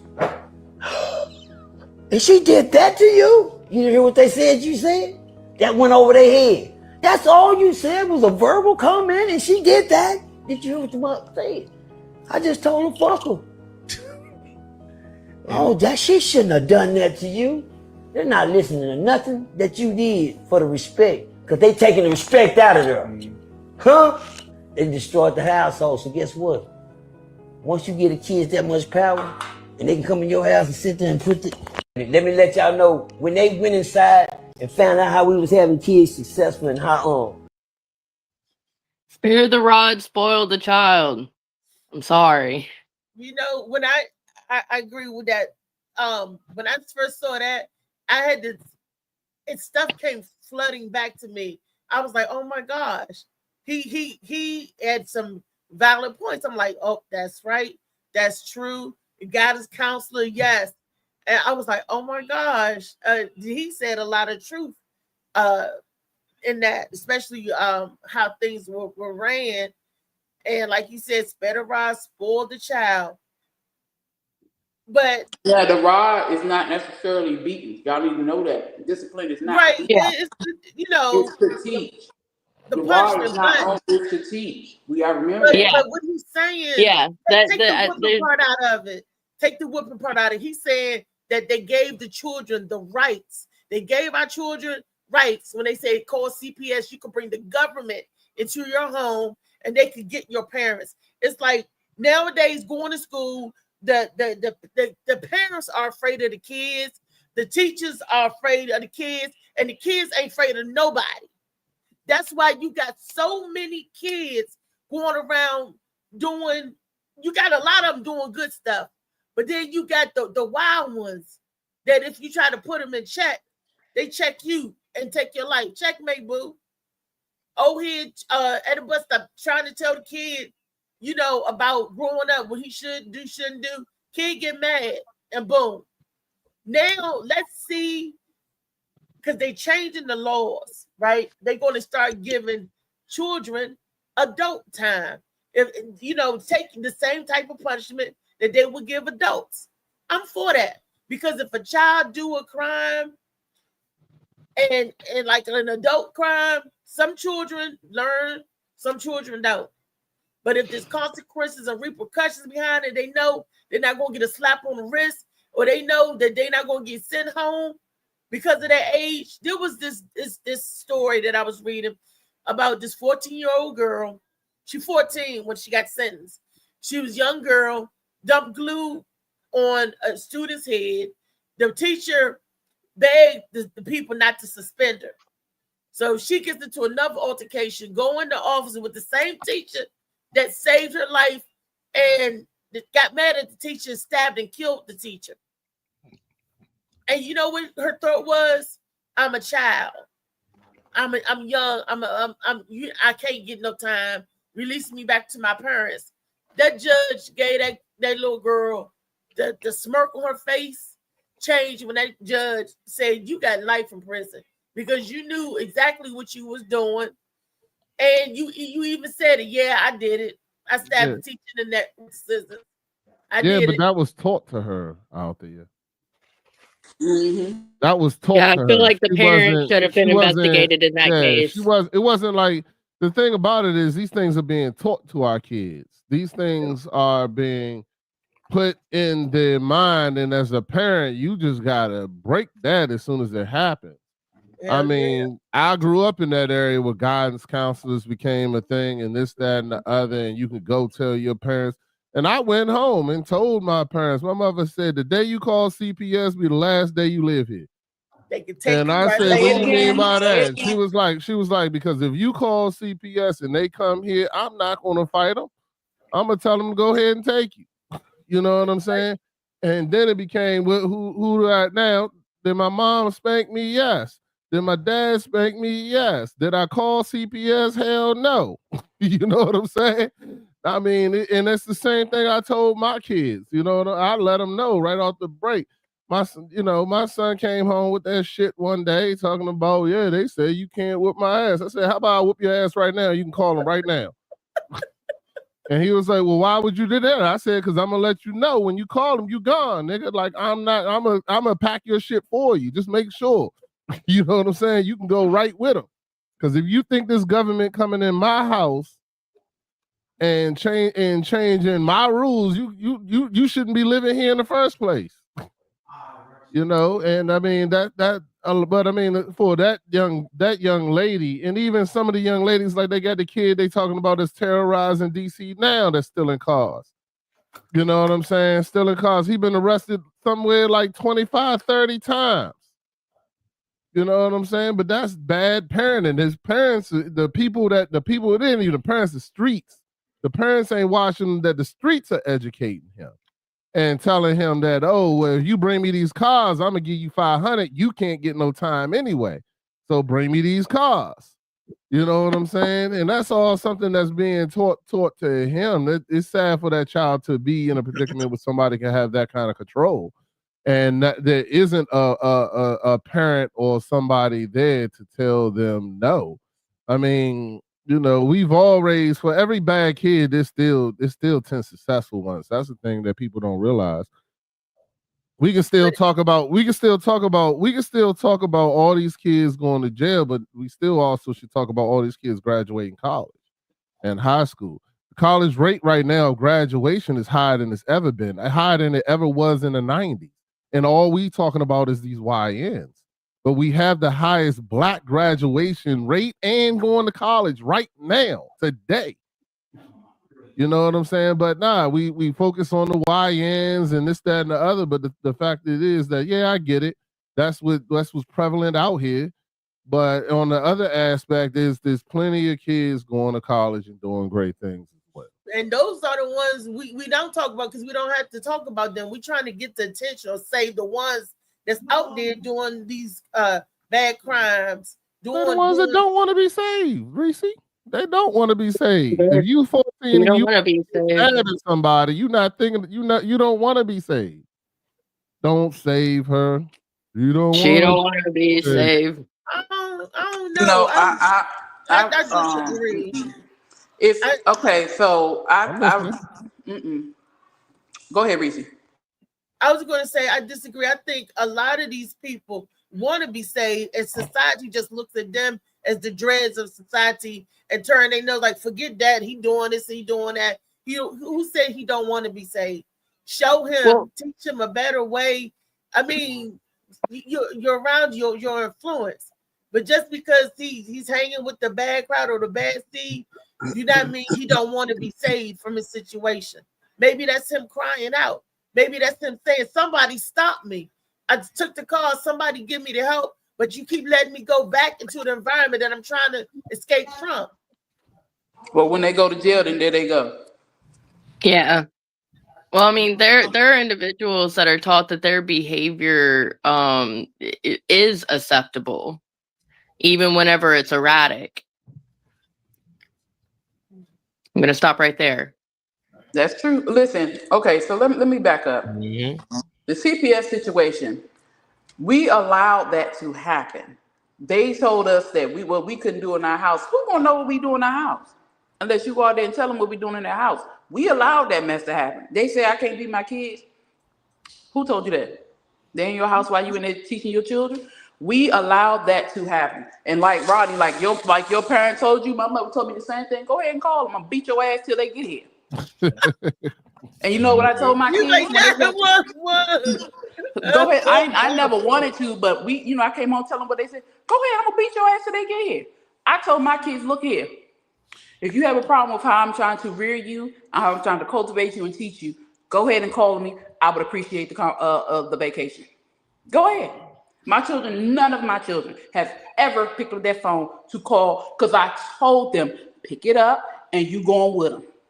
I would have dialed the number for them. Exactly. No, I never had to do it. Yeah, of course, I've spanked my children before, but again, like I said, it's not only about spanking, it's about talking and teaching your children. And sometimes these children out here, their parents do teach them. So we're not gonna always say it's always the parents. Sometimes the parents do teach, but sometimes you just got some badass seeds.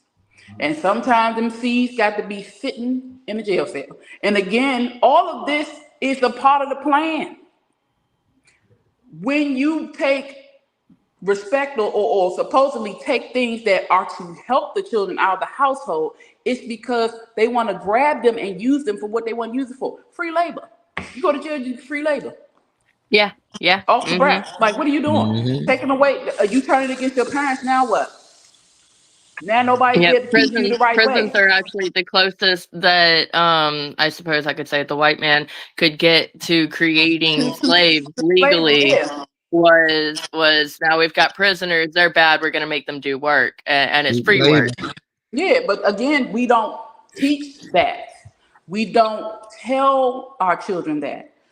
Or well, some of us do. Those of us who don't, because we are so caught up in what the government tells us to do. These are the children that I birthed, or that my husband or my baby dad, whoever, we all created these children together. And we are teaching our children right from wrong, and we are this and that. And yes, there are some people who don't teach their kids right from wrong because they don't even know right from wrong, or they choose not to do right from wrong. But at the end of the day, there are more children out here that know right from wrong. Of course, they make mistakes because we all do. We got to stop acting like we were the perfect people. We were not. When we got out of the clutches of our parents, we were bad as shit. And sometimes in the clutches of your parents, you snuck off and did some bad shit. We got to stop acting like we don't know that. The difference is we remembered, oh my gosh, let me get myself together because I wasn't raised this way. And we got ourselves together. Not everyone does that. So we got to stop acting like it's just the kids. Yeah, they bad. Okay, they don't have guidance. They don't have the teaching that they want. And even if they do have it, they fighting against it because they don't want it. But when they wake up, they will get themselves together. Some of them, it's too late. And when that young lady who stabbed that teacher, she needed more than a whooping. This girl had a problem. Yep. She should have been sent away somewhere. Anytime that happens. It's pretty much a consistent thing. Go ahead, David. We need to know the difference between a whooping and child abuse. Discipline and child abuse. Yep, because like I said, discipline is needed. It's not always spanking, it's teaching. Child abuse is different. The note on what Althea said earlier about it being a cry for help, I don't think you're off on that. I think that's pretty damn there, but maybe not said in a way that my brain really computed. More often than not, troubled youth are individuals that don't have the right attention being given to them.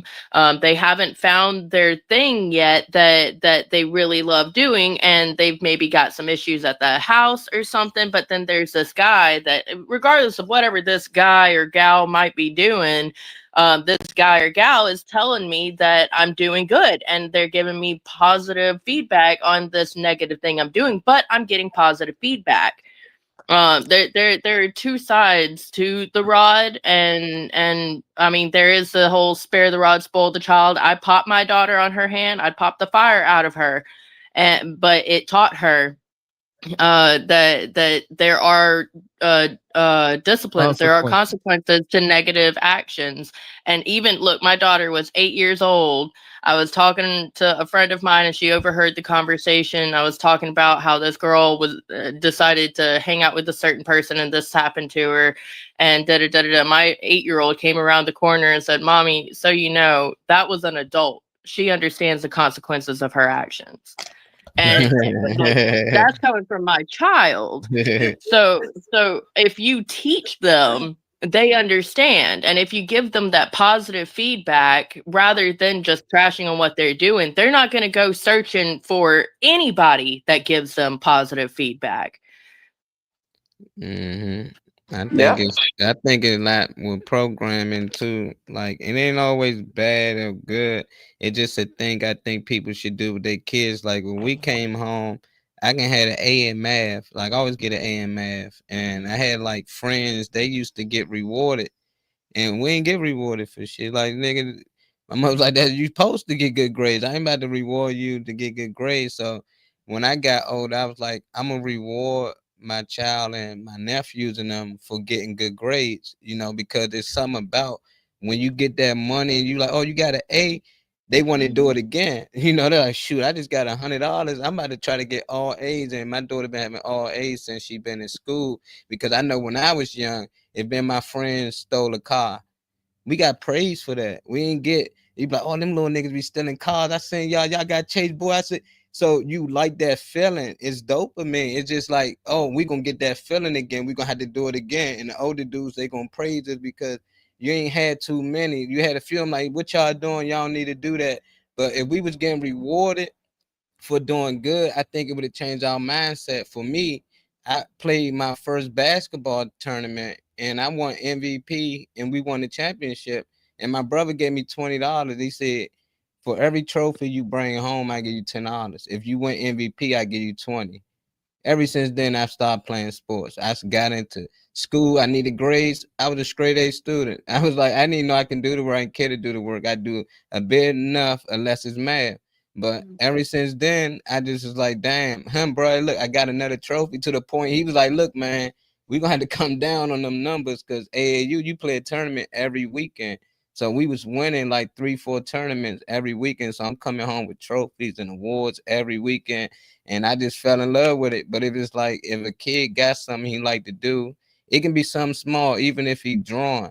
And it's a nice, okay picture. Encourage, oh, that's a nice picture. I like that drawing. Oh, let me buy that picture from you. I do that to some of the kids. It might be a stick man. Let me buy that for $5. I come back, my friend daughter, she can draw me now. She 12, but she can draw. And it was just crazy because I never thought she would take it this far. But it's like, if you encourage kids and you reward them for doing good and not bad, not, oh, you bust your head, get up. Yeah, you took it like a man, or you got in your first fight. Oh, I see you out there, boy. Nah, you was fighting, boy. Like, that's what we normally do to the boys instead of telling them, like, you doing good, man. You was on time on school all this week, boy, man. That's what I'm talking about. Give them progress reports. Let their teachers sign off on it and reward them for it. I'm telling you, it would change everything because kids love money. And if you would pay them to do good, they would do good. But they don't get rewarded. They don't care. Accolades. Even if you don't give them money per se. Oh, I'm gonna take you and your friends out for pizza. I'm gonna take you out for pizza, or anything to show that, yay. My grandparents was my biggest, cheerleaders and supporter. Like you said, if we punish our children for doing bad, why can't we reward them for doing good? Yeah. Yeah, punishment and reward, very important. And my mother used Because to say if all they get is punishment and they don't get any rewards, they don't see the bright that could come out of what they're doing. They're only going to see, if I do a little less than this, then I'm going to end up with discipline. You got to have that reward, and you got to follow through. You remember forever ago when we watched that training video or whatever on proper parenting, and it involved give them the threat first. If you do this, then I will do that. The if and then if they do that, follow through. Along with the reward system, if you do this good, I will do this, and follow fucking through. I'll tell you what. When my daddy was paying me for doing chores, I did the hell out of those chores. But then my daddy said, you know what? I'm not paying you anymore. And but you still have to do these chores. It was like, why do I have to do these chores? I was a lot more willing to do it when I had a reward at the end. So just to give y'all a little insight on what I do. Getting my kids prepared. When they get into high school, I give them a agreement. So that agreement is that your grades equal your rent. You cannot bring nothing less than an A and B in this house. Anything less than that will result in you losing privileges throughout the year. So, and I usually did, like my daughter, her 9th grade year, she had some issues, this, that, and the other. When her grades came out, I was like, yeah, you lost electricity, you lost privacy, you lost this, you lost that. I ended up taking the door off the hinges. But I've told this story, door off the hinges, mattress off her bed, everything, just to let her know that if you're not doing your part, your stuff going to get taken away from you. And your part in this house is your grade. You know what I'm saying? And it's that simple. And now she in college. I ain't got it. She's at her own dorm, got to pay her rent. I ain't got to worry about her not paying her rent because she been paying rent for the last 4 years. So, it makes it up. She already consistent. She already know that. She telling me ahead of time, hey dad, I got and I always talk to my kids about, you can make mistakes, but what are you doing to fix them? Mm-hmm. So let's say, and I always tell my kids too that, you get leniency if you already tell me your plan. So when the progress report come out and she got a C or this, that, and the other, she always made sure that she'd be like, all right, well, I got 2 extra credit assignments I need to turn in. I got this, I got that. Don't worry, my report card come out, it's going to be the right grade. I'm already productive. This, that, and the other. And I'm like, okay, now execute. And for me, it's work. You know what I'm saying? I'm now implementing it with my youngest son now, and it works. It is very simple that but the thing about it is you got to hold them to it. They done seen my daughter's door get taken off. You know what I'm saying? My oldest son, same thing with him. His door got taken off. My daughter did it the worst because her 9th grade year, she wilded out. So she had it the worst. Well, I took her door, her mattress, I cut the electricity off in her room, all that shit. And you know, she worked herself to get all that stuff back and never lost it again.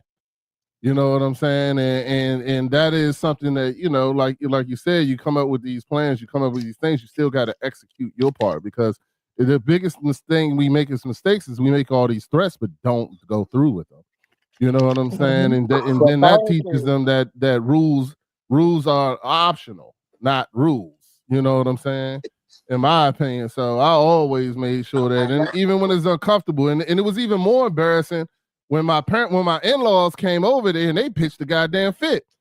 And I looked at my daughter, I was like, you need to explain to them why you ain't got no room, why you ain't got no door, why you ain't got no mattress. You know, you explain that to him. And then once she had to sit there and explain it to him, she, you know, that was even more embarrassing to her. And she made sure that you know that never came home with another bad grade again. She even asked us to switch schools because she felt like that school wasn't giving her what she needed. You know what I'm saying? So, you know, and to be honest with you, switching schools was the best thing we could have ever done. Okay. Because it was the environment of the school that was because that school was not a big, it was a lot of things going on in that school. And then when she got an environment where all the kids were being successful, when we put her in that nursing program, and she ended up with kids that are just like her, trying to do a program, you know, like it's hard enough to get in that nursing program. You have to have a certain GPA to stay in the nursing program and things like that. And when all the kids are doing it, it makes it a lot easier.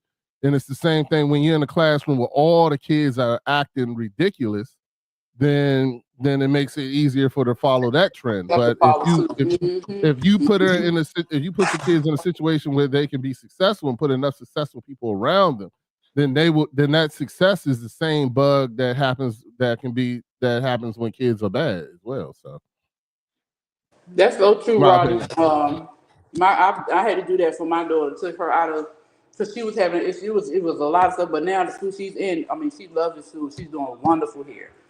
And then also with the progress report, I just had that conversation with my my oldest daughter up there. She said, "Okay, listen, let me tell you, I got the makeup work.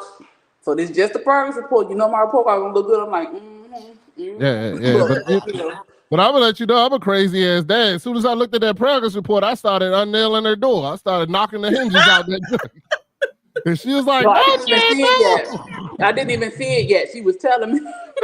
yeah. I don't play nothing around about none of that. You know, but you gotta be serious. You gotta hold your kid. If you put them on that task, you gotta hold them accountable. Like, you can't sit there. And then, like I said, the thing about it is, and I've always told my wife, I'm okay with being the bad guy if I know in the long run it's for their benefit. You know what I'm saying? Right. I'm okay with that. Like, I'll be the bad guy as long as I know now, you know, now my daughter, I don't worry about it. I send her her rent. And I ain't gonna be like, you know, in college right now, my daughter, I send her rent money. And I'm not worried about her rent never not being paid. You know what I'm saying? I know she got money in the bank for it too. So, you know, but this, that, and the other, but I know that she's going to, I don't have to, that, you know, some parents would be like, well, I want to send it straight to the thing because I can't trust you. You know what I'm saying? And I know that I can trust my daughter because she's been paying rent for the last 4 years. So this ain't nothing new to her. She know, every month I gotta show my dad something. And that's how it was. Like, every month you got to show me something. Show where the grades at, what's going on. You guys, make sure your rent good. And as soon as it wasn't, I started taking that electricity out of that joint. Yeah, she ain't like that. It was good times though, man. Great times. Hey, I gotta hop off here and get ready for work. Y'all have a great day. Bye, Destiny. You are definitely one of the white people I enjoy having coming to the show. Thank you, Destiny. Okay, I'm putting that in the book. Signed by Beast. Thank you. Bye, y'all. Bye. Speaking of supporting your kids, Tyree got some new music coming out. Look, and I loved his music. I support him, even if he wasn't my kid, because I like the product that he's putting out. So we got a song that I wanted y'all to take a little sneak peek, a little listen to, just a little bit, because I support him and encouraging him and what he do. And when y'all talking about finding your niche. When he played You Remind Me, he was like 11 years old. This is a true story. We were in Target, and I'm doing some shopping and shit, right? And I hear, me and this other lady walking down the aisle, and we hear somebody playing You Remind Me on keyboards. I looked up, and guess who it was? Who? It was Ty. Let me and I Reese, how does Tyreek do his music? He read and he does it by ear. No, I'm saying, if I had him do a little set at the barbershop, how would he do it? Would he have to? I mean, what does he do? Was he bring? Is it off of like a DJ table? Right, or? exactly. Oh, I don't know. Okay. He definitely had to bring his laptop and because we got a table that he carried with him in the truck, and his little all his stuff. He bring his own speaker, his microphone. He brings all his stuff. But if you wanted him to do something, ask him. Because we got the gospel music, the gospel hip hop group gonna be there on Saturday, and they're gonna do some music. And I got a new DJ that's gonna be there. So if Tyreek want to drop something in there, maybe we can make a little bit of room for him. Okay, well, I don't know. Saturday. Okay, so he's not gonna be the one to bring you Saturday. No, I'm gonna be on Metro Access. Okay. Oh, shit, not Metro. Here we go again. All right, be locked and loaded, Phil. Well, here we go. Mm-hmm. And I'm on Metro Access since that time. But I'm since I took it back we home. all Since know. they tried to, we all know the story. But that was crazy. That was She got the time she got kidnapped by refusing The to time get out she the got car. kidnapped. But Yeah. you know what? But they made sure I was gonna get home because they sent 2 cars to take me home, and I had the choice. I said, I'm gonna pick this one because I don't like how he's.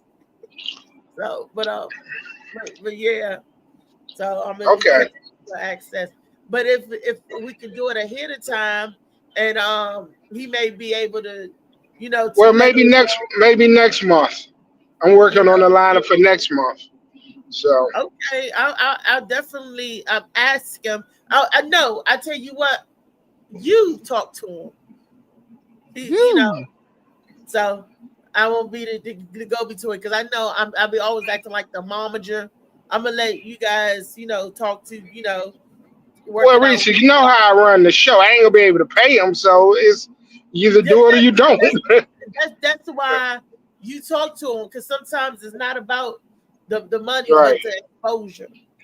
Yeah, he on the same contract you on.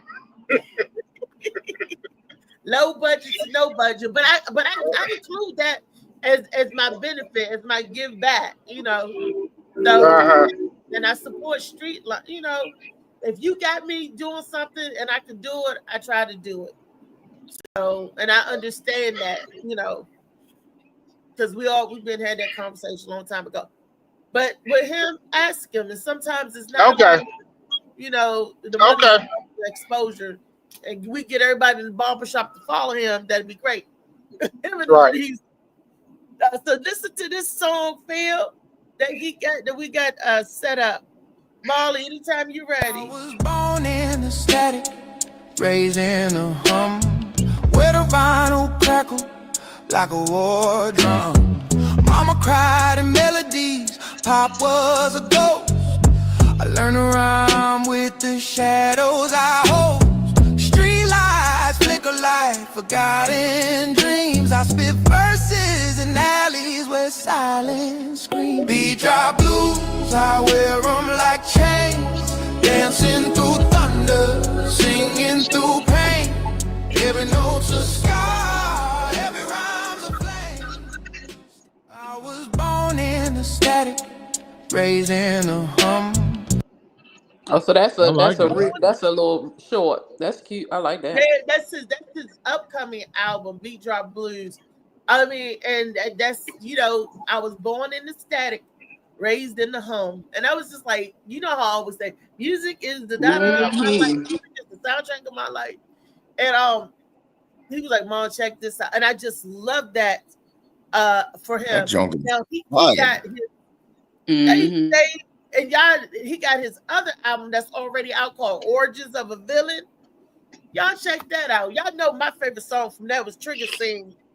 You know, Trigger Sing, but "Origins of a Villain" was out now, and I think he released that last week. So he's getting his music out, which is great. I'm so proud of him because he's a writer, and I definitely, you know, I'm definitely stoked and proud of that. And I feel like if I didn't nourish what he was in, because I came up, I said I was going to do differently with my son than what was done with me. I got straight A's, and no, all I got was like, "You supposed to get." I got the honor roll. You supposed to get it. You supposed to get it. Why am I going to reward you? You do what you're supposed to do. I felt so bad until my grandparents came in, and my granddaddy's like, "I see you, and if you keep on this, we could do this, this, and this, and that." My granddaddy rewarded me, and it made me feel so good that my grandparents was proud of me. Nobody else didn't have to be proud of me. Not mama, daddy, sister, brother, but Wade and Sally McFarland. And that just made me feel good and made me continue doing it. Now my sister was failing her classes, but my grandfather said, "If you get good grades, I reward you too." And don't you know that Joker she would get from straight D's and E's and got straight A's and B's. I know that's right. Well, just a little love that just shows you could have did it the whole time. They used to say, "Oh, she just lazy. She don't like school."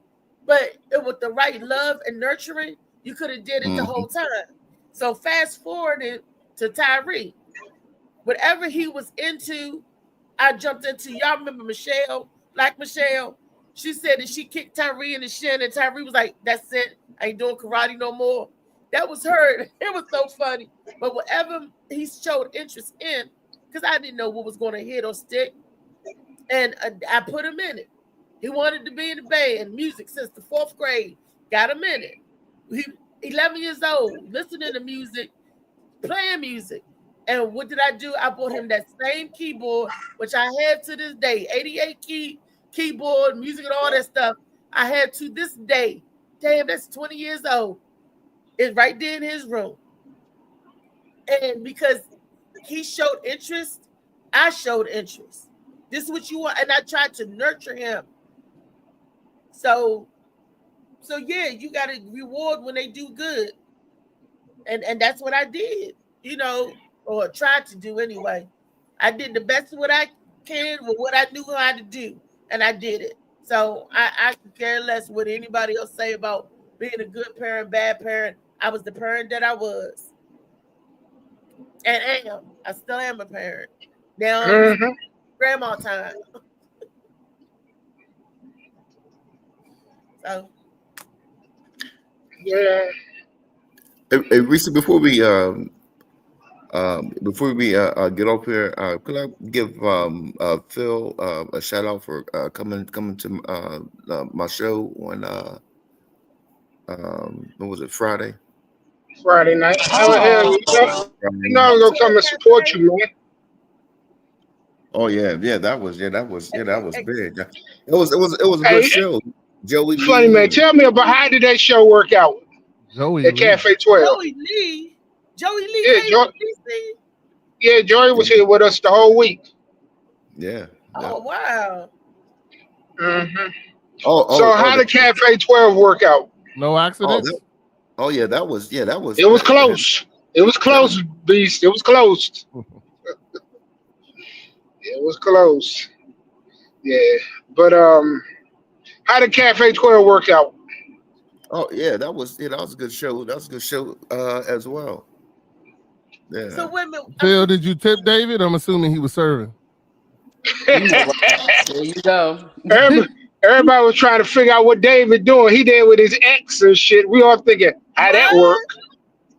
David, you might want to you're outing him, Phil. I don't give a damn. He said he outed himself. He said it on stage. That nigga outed himself. Mr. Green. Man, you outing him. He outed himself. Hey, Funny man, check this out. Joey said that if you wasn't with her, he kind of liked her. Ain't Joey married? Yeah. But Joey was. He gave me some kind of speech. He was like, "Funny man, if I wasn't married, I would have went at her or whatever." Look, I'm scared to ask. I said it's not stopping married men. Don't mess with Joey. He'll buy her ass a car. I said it's not stopping married men now.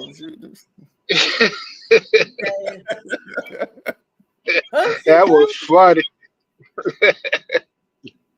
Okie dokie. Okay, Joey. Joey don't know how nasty Funny Man Green is. I don't want none of his leftovers. Hey, Misha in the house. Yeah, Misha is. Okay. Snuck one in here. What was she saying? She was saying that I was doing a great job. Yes, and I'm so proud of you, Beast, because you started at a 9th grade. Now she's a freshman in college. I love daddies. I love daddies. Did it with my oldest too. Being a parent is such a rewarding job when it works right, but it can be fucked up when it don't work right. Even if it doesn't work right, as long as you know you love and pour into your children like you're supposed to. Yeah. It hurts. People don't realize being a parent hurts when all the love and what you think your children or you expect. And the thing is, we need to drop those expectations. When we expect them to be what we want them to be and not who they are going to be, it kind of hurts. But also, when your children don't turn out, even if they're not what you think, even if they just go pursue what they want to do, if they choose a different route that hurts them, it hurts the parent. So it makes us feel like we failed as a parent when at the end of the day, we did what we were supposed to, what we could do. And our child has to find their way back. So all you can do is love them and continue to pour into them. And one day they will find their way back. Yeah. And we may not be around to see it, but we put them on that road. We started. I kind of want to be around to see it. Of course we do. Of course we do. But I'm saying that we may not, but I want to be around to see mine as well too. But I know, like I said earlier, I did the best that I could with what I had, and that's the end of that. So there's no judging nobody. And I feel like Tyree's doing the best with what he had too. Yeah. Yeah. And that's it. And Louisa said it. I used to live through this boy. I'd be like, oh yeah, Tyree, Then I had to realize Tyree's going to be Tyree. And that's right. He's a part of me. I'm in him. He's still him. And we had a good deep talk yesterday, about that, and because he asked me about, his question about God. He was like, they say that God is in us, is God in me, and then I'm a God myself. I said, yeah. He said, but you're different. Was explaining that to him. Like, I'm in my son, I'm in him. My son not in me, I'm in him. Okay, and he is different. He is his own individual, even though a part of me still beats, of course, through his veins. He got to still be him, and that's how it is with his kids, and so forth and so forth. That's how it's always been. Yeah, well, just love on them. That's it. Love on your child. That's all you can do. Love on everybody, but don't be overburned, because I'm dealing with something with my ex now. Like, kind of need to let him go. Let him grow up. Nigga, 22 years old. Let him grow up. Cut that cord. Yeah. It's hard. It's hard. Yeah. But you gotta learn. Gotta listen. My son just turned 23 Saturday. But I had to learn a long time ago because their father and I are divorced. All my children had the same father. Their father and I are divorced. And I had learned when he said he wanted to go move with his dad. This was when we were going through divorce. He said, I want to stay with daddy. That hurt a little bit because I'm like, well, damn, am I not a good mother? But then, you know, that it was a quick split second because I'm like, you being selfish.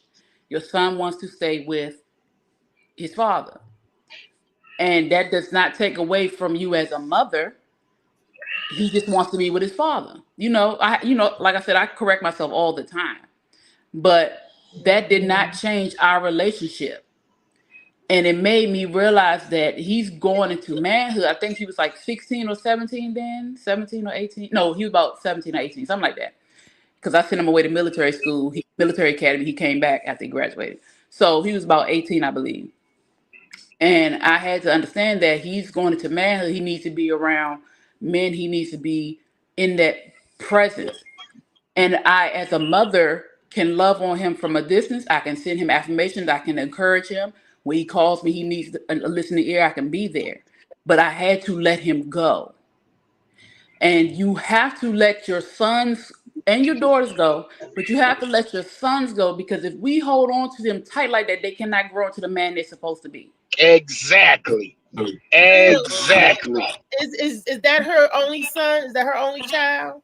No. But the oldest son, he's such a fuck up. She's scared. And I understand, but, you know, he can't make up for what the oldest son done. So, yeah, I told her, you making him your success story. That is not your job. That's not his job. Right. You know, yeah, that's not his job. Good job, baby. Yeah, she gotta let it go. We all gotta let it go. The thing is, the reason why she, like you said, because of her first child, but her first child can get himself together too. He can get, and I tell her the same thing about him. He can get it. You know, he can get himself together. You know, it's gonna be a little more difficult, but he can get himself together. He done gave her 3 beautiful granddaughters. She didn't like it, but now she loved the babies. So it's like, you know, shit works out for a reason. You just don't always know what it is when it's happening. She got to stop living through him. Yeah. That's what she's doing. She doesn't have a life of her own, and she's living through her children. She got to figure that out. Yeah. Well, stop beating me up over it. Well, I'm glad you did. Stop dragging me through that shit. Well, it's been a great show, and I want to thank you all for coming in and participating with Old Girl. Thank you, Rodney Beast. I love you, even though Dallas, you know, but I still love you. How about them Cowboys? Oh. Tune into the show where the vibes heat up. Yeah, I see you got your Commander sweat on. Yeah, Rodney said my energy flow. We're going to send love. Thank you, Louisa. Thank you, Still. Thank you, Jasmine. Thank you, David Green. This is the show where you spin anybody else? Where the time don't lie. Thank you guys for having an awesome show. Thank you all out there in the audience for tuning in. I appreciate you and love you. Thank you all. Welcome to make it awesome. where the good vibes grow. November 21st. Oh, there go Trey. Thank you, Trey. Thank you, Trey. And Bobby. Thank you for what? For being on in here today. Well, I will read the flyer, but y'all know I can't hot right now with it. So somebody gotta read it. I don't know which one is up, y'all. I can't. This is the Great Labs Giving Comedy Show, BET Comedy, headlined by Lonnie Davis, featuring, not featuring, I'm sorry, that's the wrong terminology. A few people in attendance is Child Bow, it's Mr. Quan Williams, it's David Funnyman Green, LA Josh Preston. This is a BYOB event. Tickets are $20 at Eventbrite.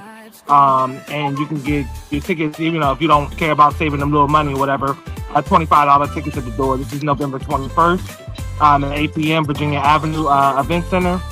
This is 249 Virginia Avenue, Cumberland, Maryland, 21502, featuring DJ Blaze. So, yeah.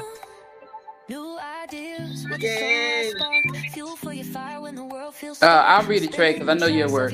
Yeah, thank you. Falling into Fall, a comedy extravaganza and pre-Christmas toy drive. This is this coming Saturday, October 25th. from 1:30 to 4 p.m. This is sponsored by Streetline in conjunction with 2 Max Barbershop and Let's Get Ready to Funny Production. Phil is on our panel, so you guys know it's about to be good. We have host Cynthia Young, we have Leon Scott, Marcel Neal, Miss Chocolate, Ronald B. Harris, Miss Reese Reed, which y'all they spelled her name wrong. Xavier McMorgan and Philip. They spelled her name wrong. Let me go fix that. Yeah, the 2 Max Barbershop at 6307 Georgia Avenue, Washington, D.C. 20011. If you are catching the bus, just get on the D40 and ride on up Georgia Avenue. It used to be the 70, but now it's the D40 for those riding that Metro bus. If you are driving, ride along with your GPS. But it's straight up Georgia Avenue. You'll find it on the right-hand side if you're going north. You end up behind the Days Inn, you're at the wrong place.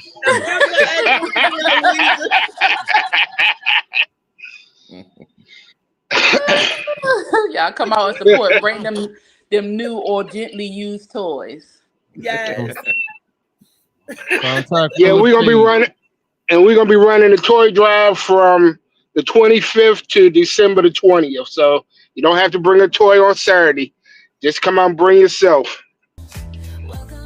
Okay, y'all heard Phil. And it's talking about kid toys. Yes, kid toys only. This is a Streetline no child. Thank you, funny man. Holiday Drive. This is what Phil was just referring to from now until December 13th. This is how to donate. You can drop off your gifts at the Colony House, 930 Farragut Street Northwest. You can contact Ricky Bryant at 202-258-2174. If you would like to be able to donate financially, you can contribute financially and go to the bit.ly link right there. You can bring new or gently used unwrapped toys, craft books, games suitable for ages 0 to 16. Please do not donate clothes or perishable items. This drive is going until December 13th. This is their second year doing so. Thank you so much for loving on the babies. We appreciate this. That joint say A0 to 16. Yep. Babies, look, they like to chew on stuff. Give them a little chew. Gotta be out the womb yet. I like it. Right. If you got shower heads, send them directly to Althea McFarlane. Those are the adult toys. No. I don't want any old shower heads. Gotta be specific pressure. You say she ain't want one. She said not any of one. Yeah. I got a Let's say shower. you get top of the line. Need a gas powered shower head. The gas power shower head. I don't think I want that, Roger. Phil, how you got my name spelled on the poster? Weezy, how you got my name spelled? Let me see. With a Y. With a Y. Yeah, it's a Y at the end. It's R-E-S-E. Oh, it's the R-E-S-E. No, but they put a Y. R-E-S-E-Y. Oh, S-E-Y. Oh, like reset.